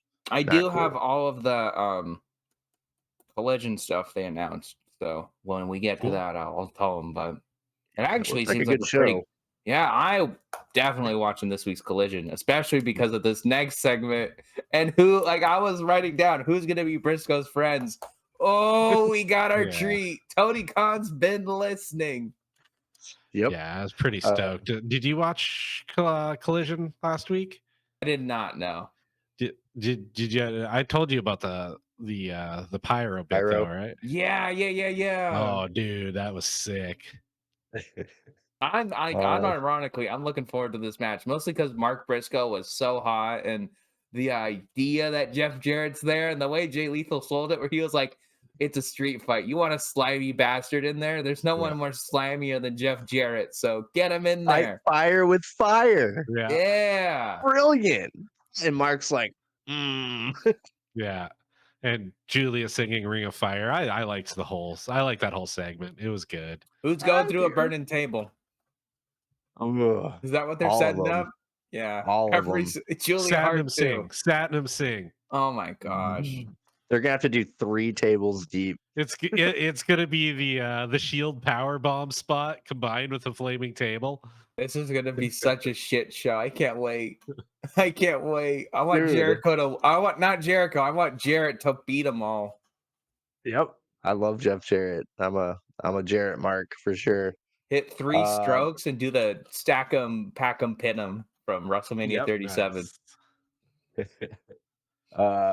Yeah, Matthews, or they call out Mark Briscoe. Matthews says they're going to fight fire with fire and will set him ablaze. Brody King brings up the violent history between Brody and the Briscoe brothers and says the scars they will never forget. Julia sings Ring of Fire, and then we get Mark Briscoe in the back, and he says he's not afraid. Let's do it. It's going to be an Atlanta street fight. Jay Lethal walks up and says it's time that he mans up and helps Mark. Mark Briscoe says, no Jeff Jarrett. But who better to have if you want to fight fire with fire? A slimy bastard like Jeff Jarrett. Man, yeah, he's got a point, huh? Yeah, gonna be an incredible match. I'm pretty excited for that. Yeah. I guess we're ready for the main event here, huh? Yeah. Can I tell you my biggest takeaway from this main event? And it just must be my fault. Who knew Kyle Fletcher was so goddamn huge? I thought He's he was taller a than little. Ospreay. I thought he was Yeah. a little boy, like especially compared to Keshta and Hobbs. Like he doesn't look that impressive, but against Osprey, I was like, Jesus, that's a mountain of a man. Even from Wrestle Dream, he's put on, I'd estimate, like 20 pounds of muscle, if not more. He's Like definitely bulked up.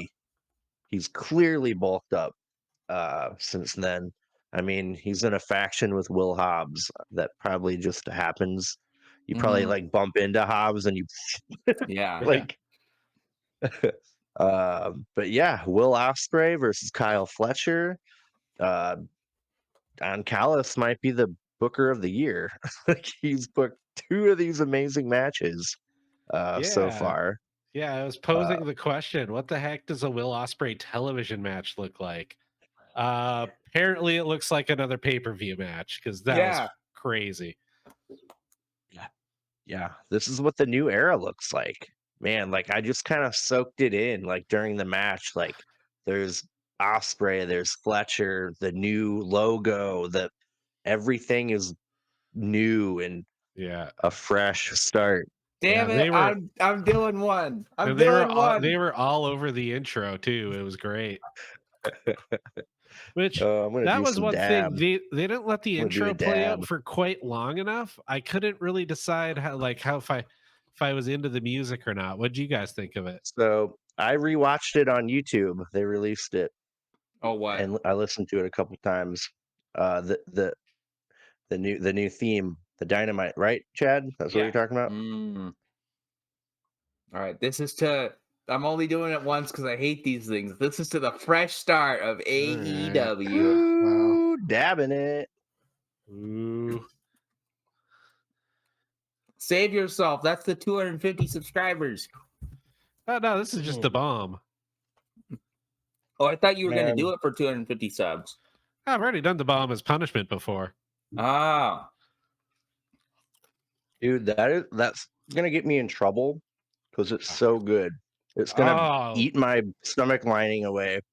Compare Chad and Dave, where Chad is wincing and Dave's like, Dude, yeah, that was good. That was good. it's so good. I can't oh, handle it. How good it is.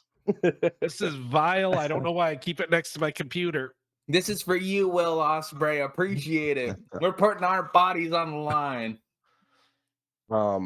I will say real quick that Pepper Pucker Butt Hot Sauce Company, which is owned by Ed Curry, the Pepper X guy, they make another sauce called Gator, and it's green and it's 100% Pepper X.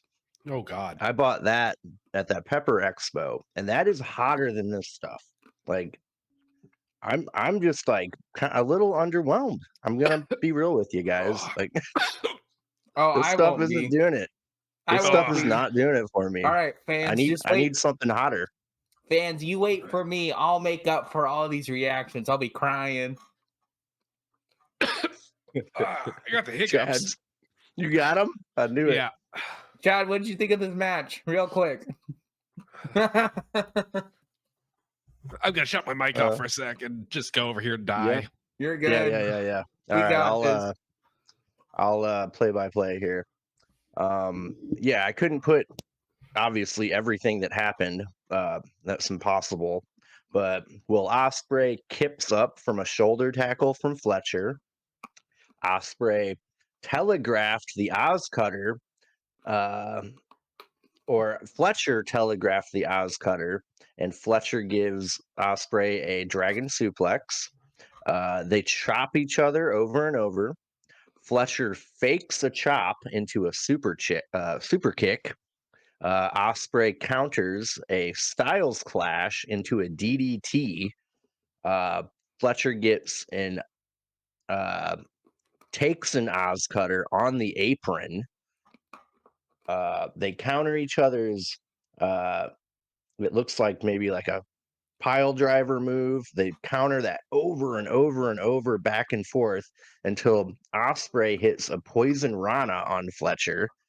Ospreay hits a Liger bomb on Fletcher for a 2 count. Kyle Fletcher hits a Liger bomb on Ospreay for 2.999. We get a AEW chants from the crowd. They are hot for it. Will Ospreay gives Fletcher an avalanche poison Rana, then a back elbow, brutal back elbow to Fletcher for 2.99. We get a Spanish fly to Kyle Fletcher from Ospreay, then an Oz Cutter to Fletcher. He covers. He only gets 2. Will Ospreay gets ready to hit the hidden blade. Fletcher motions to Ospreay to bring it on. Ospreay hits it and gets the win. Man, what a freaking match. And then, as Ospreay and Fletcher are hugging it out, Bryan Danielson music hits. Holy crap. And they kind of stare each other down, and the screen fades to black. Holy crap. We're going to get Ospreay Danielson. That's what I've heard is a Tony Khan dream match that he has always wanted to see / put on. Good Lord. Yeah. Great episode. The new look really got me. When I first saw the logo, I've said it before, it looked like a Doritos flavor, a Doritos bag, but it really grew on me. That's what I was saying. You need to see it on the big stage. You need to see it on the side of the ring. You need to see it on the barricade. Like, it didn't look that great in the one logo we saw, but now that it's everywhere and it's all over the branding, I like it. And they've integrated the branding to make it look like that logo. Yeah. But what were you gonna say? Nope, I was just agreeing. onto that stupid match those guys had. Oh boy, I mean, I know I like Aussie Open, but this is making everyone else like the guys from Aussie Open. And that Will Ospreay kid, how many times did I got to say it?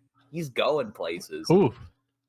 But especially my favorite part was that little they were doing the chop block to each other, and then Fletcher just immediately super kicked them. Like I thought that was a really good touch for Fletcher. I loved all those power bombs they were like getting out of each other. Like that was so stupid.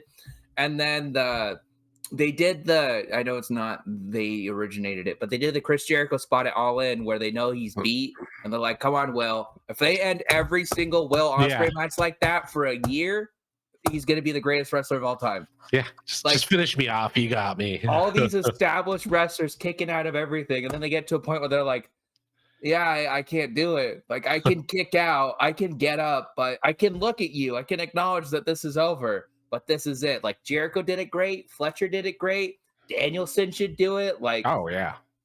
So I really like this match, and before I kind of am starting to like have a crazy pitch, and it's mostly just because I want more for Takeshita. But what did you guys think about this match? Because I kind of think they're doing something odd. But what do you guys think? Well, I thought it was weird that Takeshita wasn't there. I thought that was really weird and odd. Well, He neither was should have been Hobbs, there. right? Yeah, So yeah.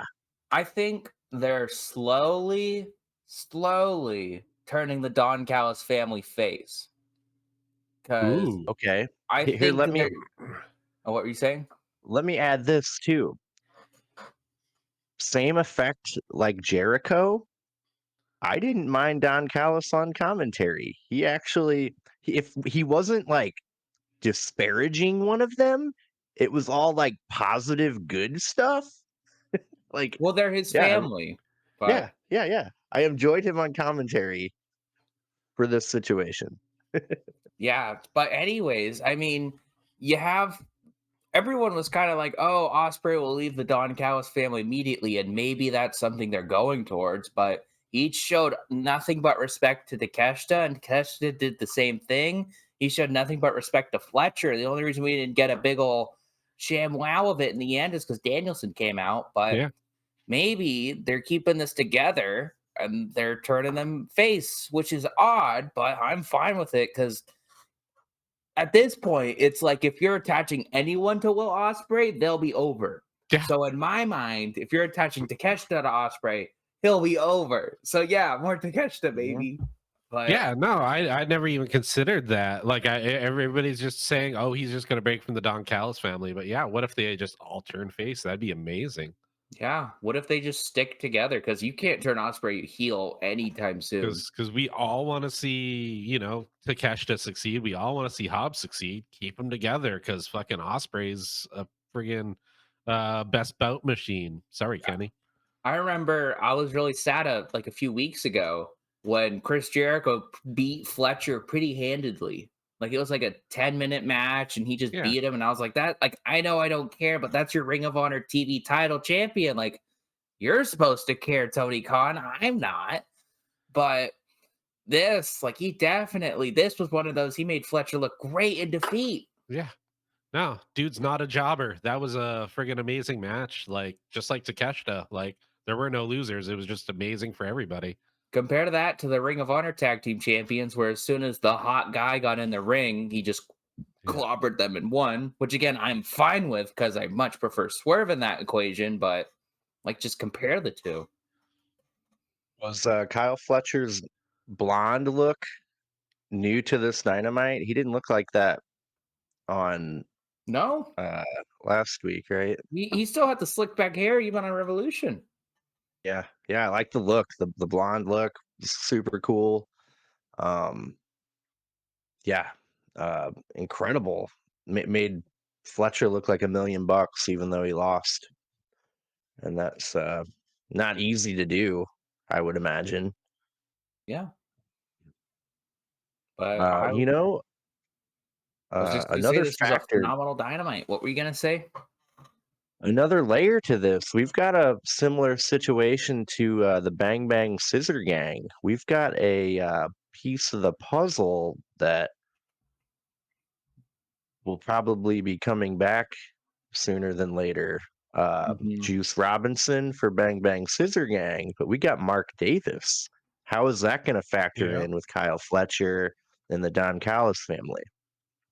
Uh, That would yeah. be interesting. So One he thing, broke his wrist at Wrestle Dream. That was October, 4 months ago. He should probably be back pretty soon. well, one thing I was kind of thinking is like, just you say that, and I'm not disparaging Mark Davis. I'm saying this from the perspective of, say, a Don Callis.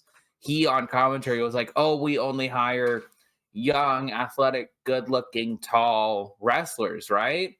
And Mhm. again, not really disparaging Mark Davis, but from a Don Callis perspective, you could easily go, well, Kyle Fletcher's taller, so you're not athletic looking because he's a bigger guy. But again, that doesn't matter. But again, Mhm. this is to Don Callis. And he could go, Ah, well, obviously Kyle Fletcher was carrying you, so you're not a good wrestler, right? Like he can easily take all of those down.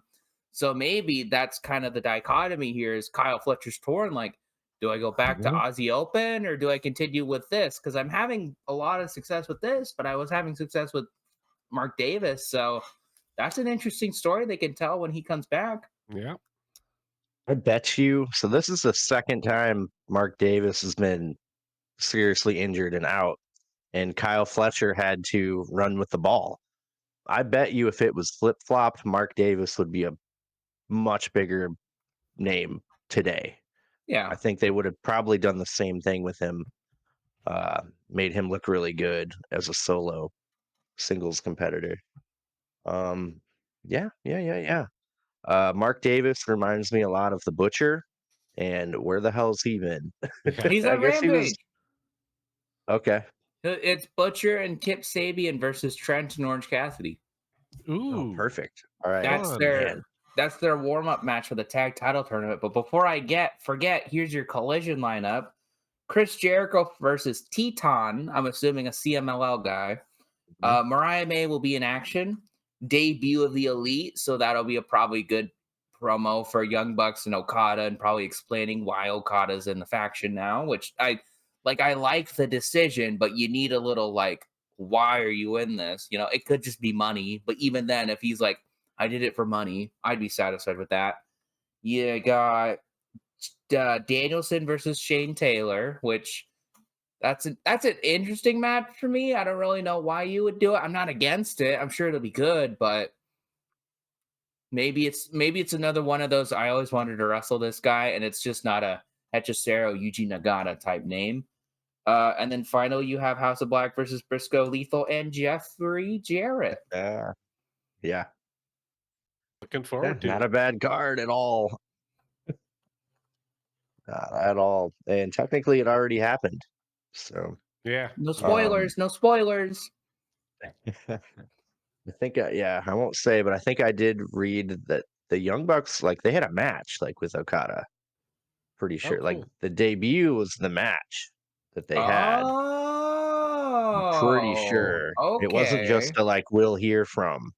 Oh, okay. Yeah, they said the debut, but I just kind of assumed that would be. But that makes sense if it would be a match instead. So, They would have oh, said we'll hear from or something like that. do you know who it was Uh, against? I think it was some CMLL guys. Pretty sure. But yeah, like I'm not 100% sure on that. Kind of read that before we started tonight. But yeah, great episode. I'm really they're restoring the feeling Yeah. that everyone keeps saying. But it's weird. It's like a new feeling because the whole look is different. They have all these new faces that are they have to play it, Mhm. factor into this. So yeah. One thing I appreciate is they're still pushing their homegrown talent. Well, homegrown. I'm going to say someone like Swerve because he was never this big anywhere else, at least on a mainstream stage. So that's kind of what I'm saying. But they're still pushing Swerve. They're still going ahead with that plan.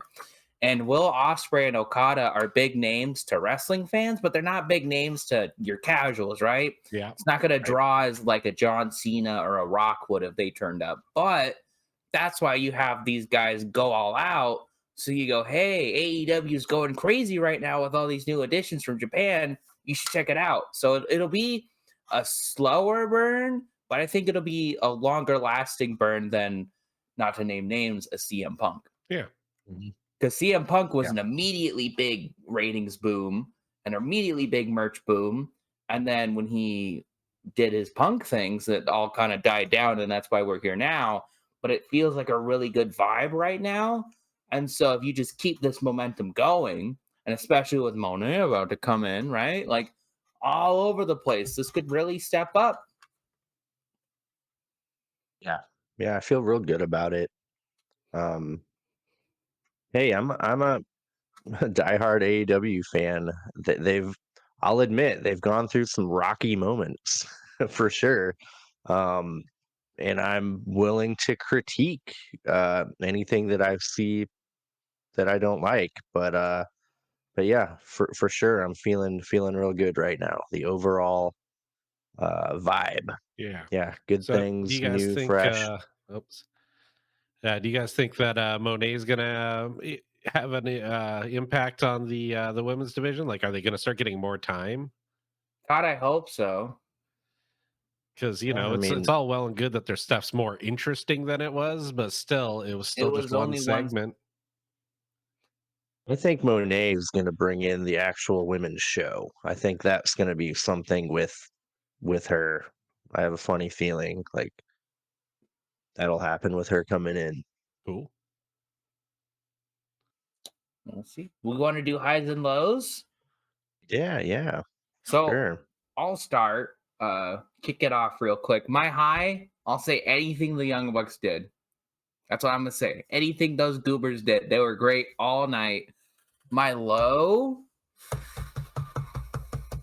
I'm gonna give it to the Devil Dumpling Gang. I was gonna give it initially my gut feeling. I wasn't the biggest fan of the Darby Allin Jay White promo. It was kind of just standard, but it wasn't bad.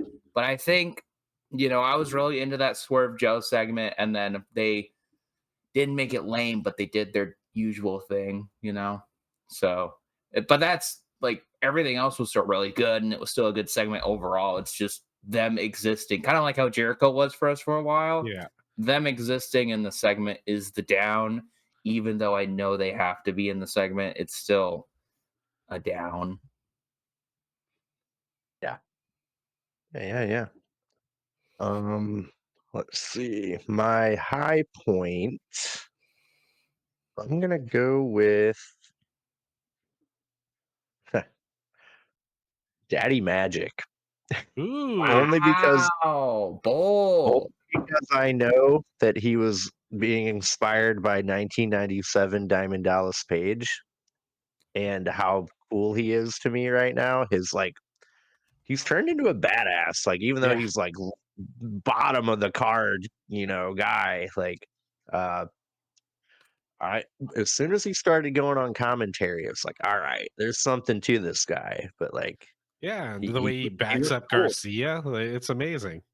It made him look really good taking on Killswitch by himself and coming out immediately hot, trying to it's a cheap shot, but it works when it's the little guy against a big guy. So he looked again, it was a 5-minute match, but he still looked really good for who he is. Like I remember it when they would wrestle, I'd be like, oh, don't get this off my screen. But I was like, okay, Killswitch Daddy Magic. All right, let's see this. I know I keep bringing up the scam YouTube video they put out, but they had Daddy Magic on it too, and he was like having an internal conflict. He kind of left off like kind of like, should I quit this or like, am I done? Like he was looked like he was thinking about quitting wrestling. So Huh. yeah, I just don't understand, man. Like a lot of tonight too, I was like kind of getting confused in my head of what I heard on that video compared to what I actually heard on Dynamite. So yeah, they need to like reconcile that somehow. Like some important information that they're putting in those. Well, there's already a good trios match already being set up with Copeland, Garcia, and Daddy Magic versus the Patriarchy. That'd be a Ooh. good match. Dude, yes. Yeah. Um, but yeah, great episode. Real quick, I wanted to get in with the news. Like I forgot to mention, you hear Sammy Guevara Yeah. suspended for Yeah, not for following concussion protocol. So he hit his finisher even though he was pretty sure Jeff was knocked out, right? Is kind of the gist of it. Yeah. Not Yeah. cool. Yeah. Not They're cool. supposed to bring it home, and then he hit him with a friggin' knee to the head. Yeah, a lot of people are saying the ref should have stopped the match anyways, and then the Mhm. fact that he didn't just roll him up, and then the fact that he hit his finisher, like all of that was bad. So it's unfortunate, but they have to start punishing people for this because it is really serious, especially someone like Jeff Hardy, who's had a lot of injuries and had a lot of concussions. I know concussions are serious no matter what, but especially when you're working with Jeff Hardy, who's had a history with these things, you got to be really careful when these things happen. And they do happen, but I'd like to give credit when they do it right, and they didn't. And so at least they're punishing him for it. Yeah. Like there's got to be accountability Is for that why sure. Jarrah Hook is a thing? Yeah. Yeah. Well, I didn't read the article, but apparently they had big plans for Sammy and they had to totally divert from that. So I think that might Really? have been something. Yeah. I don't They want to had be something in rude. mind for him. I don't want to be rude, but what? I don't know. Like it is Maybe it was Jericho, him and Jericho winning the even winning the titles in the tournament or something. no, get that out of your mouth. Don't say that. That Yeah. this is like AEW is so loaded right now for someone who's so not hot like Sammy Guevara. It's almost like back in the day when WWE was like, "Oh, Austin Theory, he's the future. We need to push him. He needs to win Money in the Bank. He needs to hold the United States Championship for almost a year." Like, no, no one likes him. And I know Sammy Guevara is a little bit different, but I think that's like right now, there's a lot of things in AEW that are white hot. Sammy Guevara is nowhere near one of them. Yeah. How's Maybe it? they should ship him off to New Japan as a another scapegoat and team with Jack Perry. Anyone heard about that guy? Anyone heard from him? Yeah, he joined a faction. What faction? Chaos or? Nah, I can't remember which one, but he's still doing the scapegoat thing. He's in New Japan, and yeah, I guess he joined a faction. So Good for him. I was gonna say I don't think I heard your highs and lows, Chad. What were yours? oh, man, I loved so much about this show. I mean, Osprey was mind blowing. The Bucks, all that. But for me, I want to go back to one of the things I said earlier, which I love that weird behind the scenes chase. It was so well cut. Like it Mm-hmm. felt like an action movie. Like especially if they did it live, that would be very hard to do and make it like to get the cuts just right and all that. So I just thought from a technical standpoint, it was very well done. Mm-hmm. So yeah, I'm gonna shine some spotlight on that as my high. Low? Oh man, I don't know. You told me you didn't have one. Yeah, I like Wow. like even the things that kind of bothered me didn't bother me enough. I was so into the show. Nothing bugged me. Wait, did I say my low point? I don't No, think I I don't had think one you did. either. You're just like, all right, that's my high. All right, news. What's your Yeah. what's your low? What's your low? Um, couple little tiny little production errors, and when I saw them, I was like, man, I could relate. Like I can see whoever was like in the booth going like, oh my god, that's not how that should have looked. You know what I mean? Mm-hmm. Yeah, I've um, been Oh, there.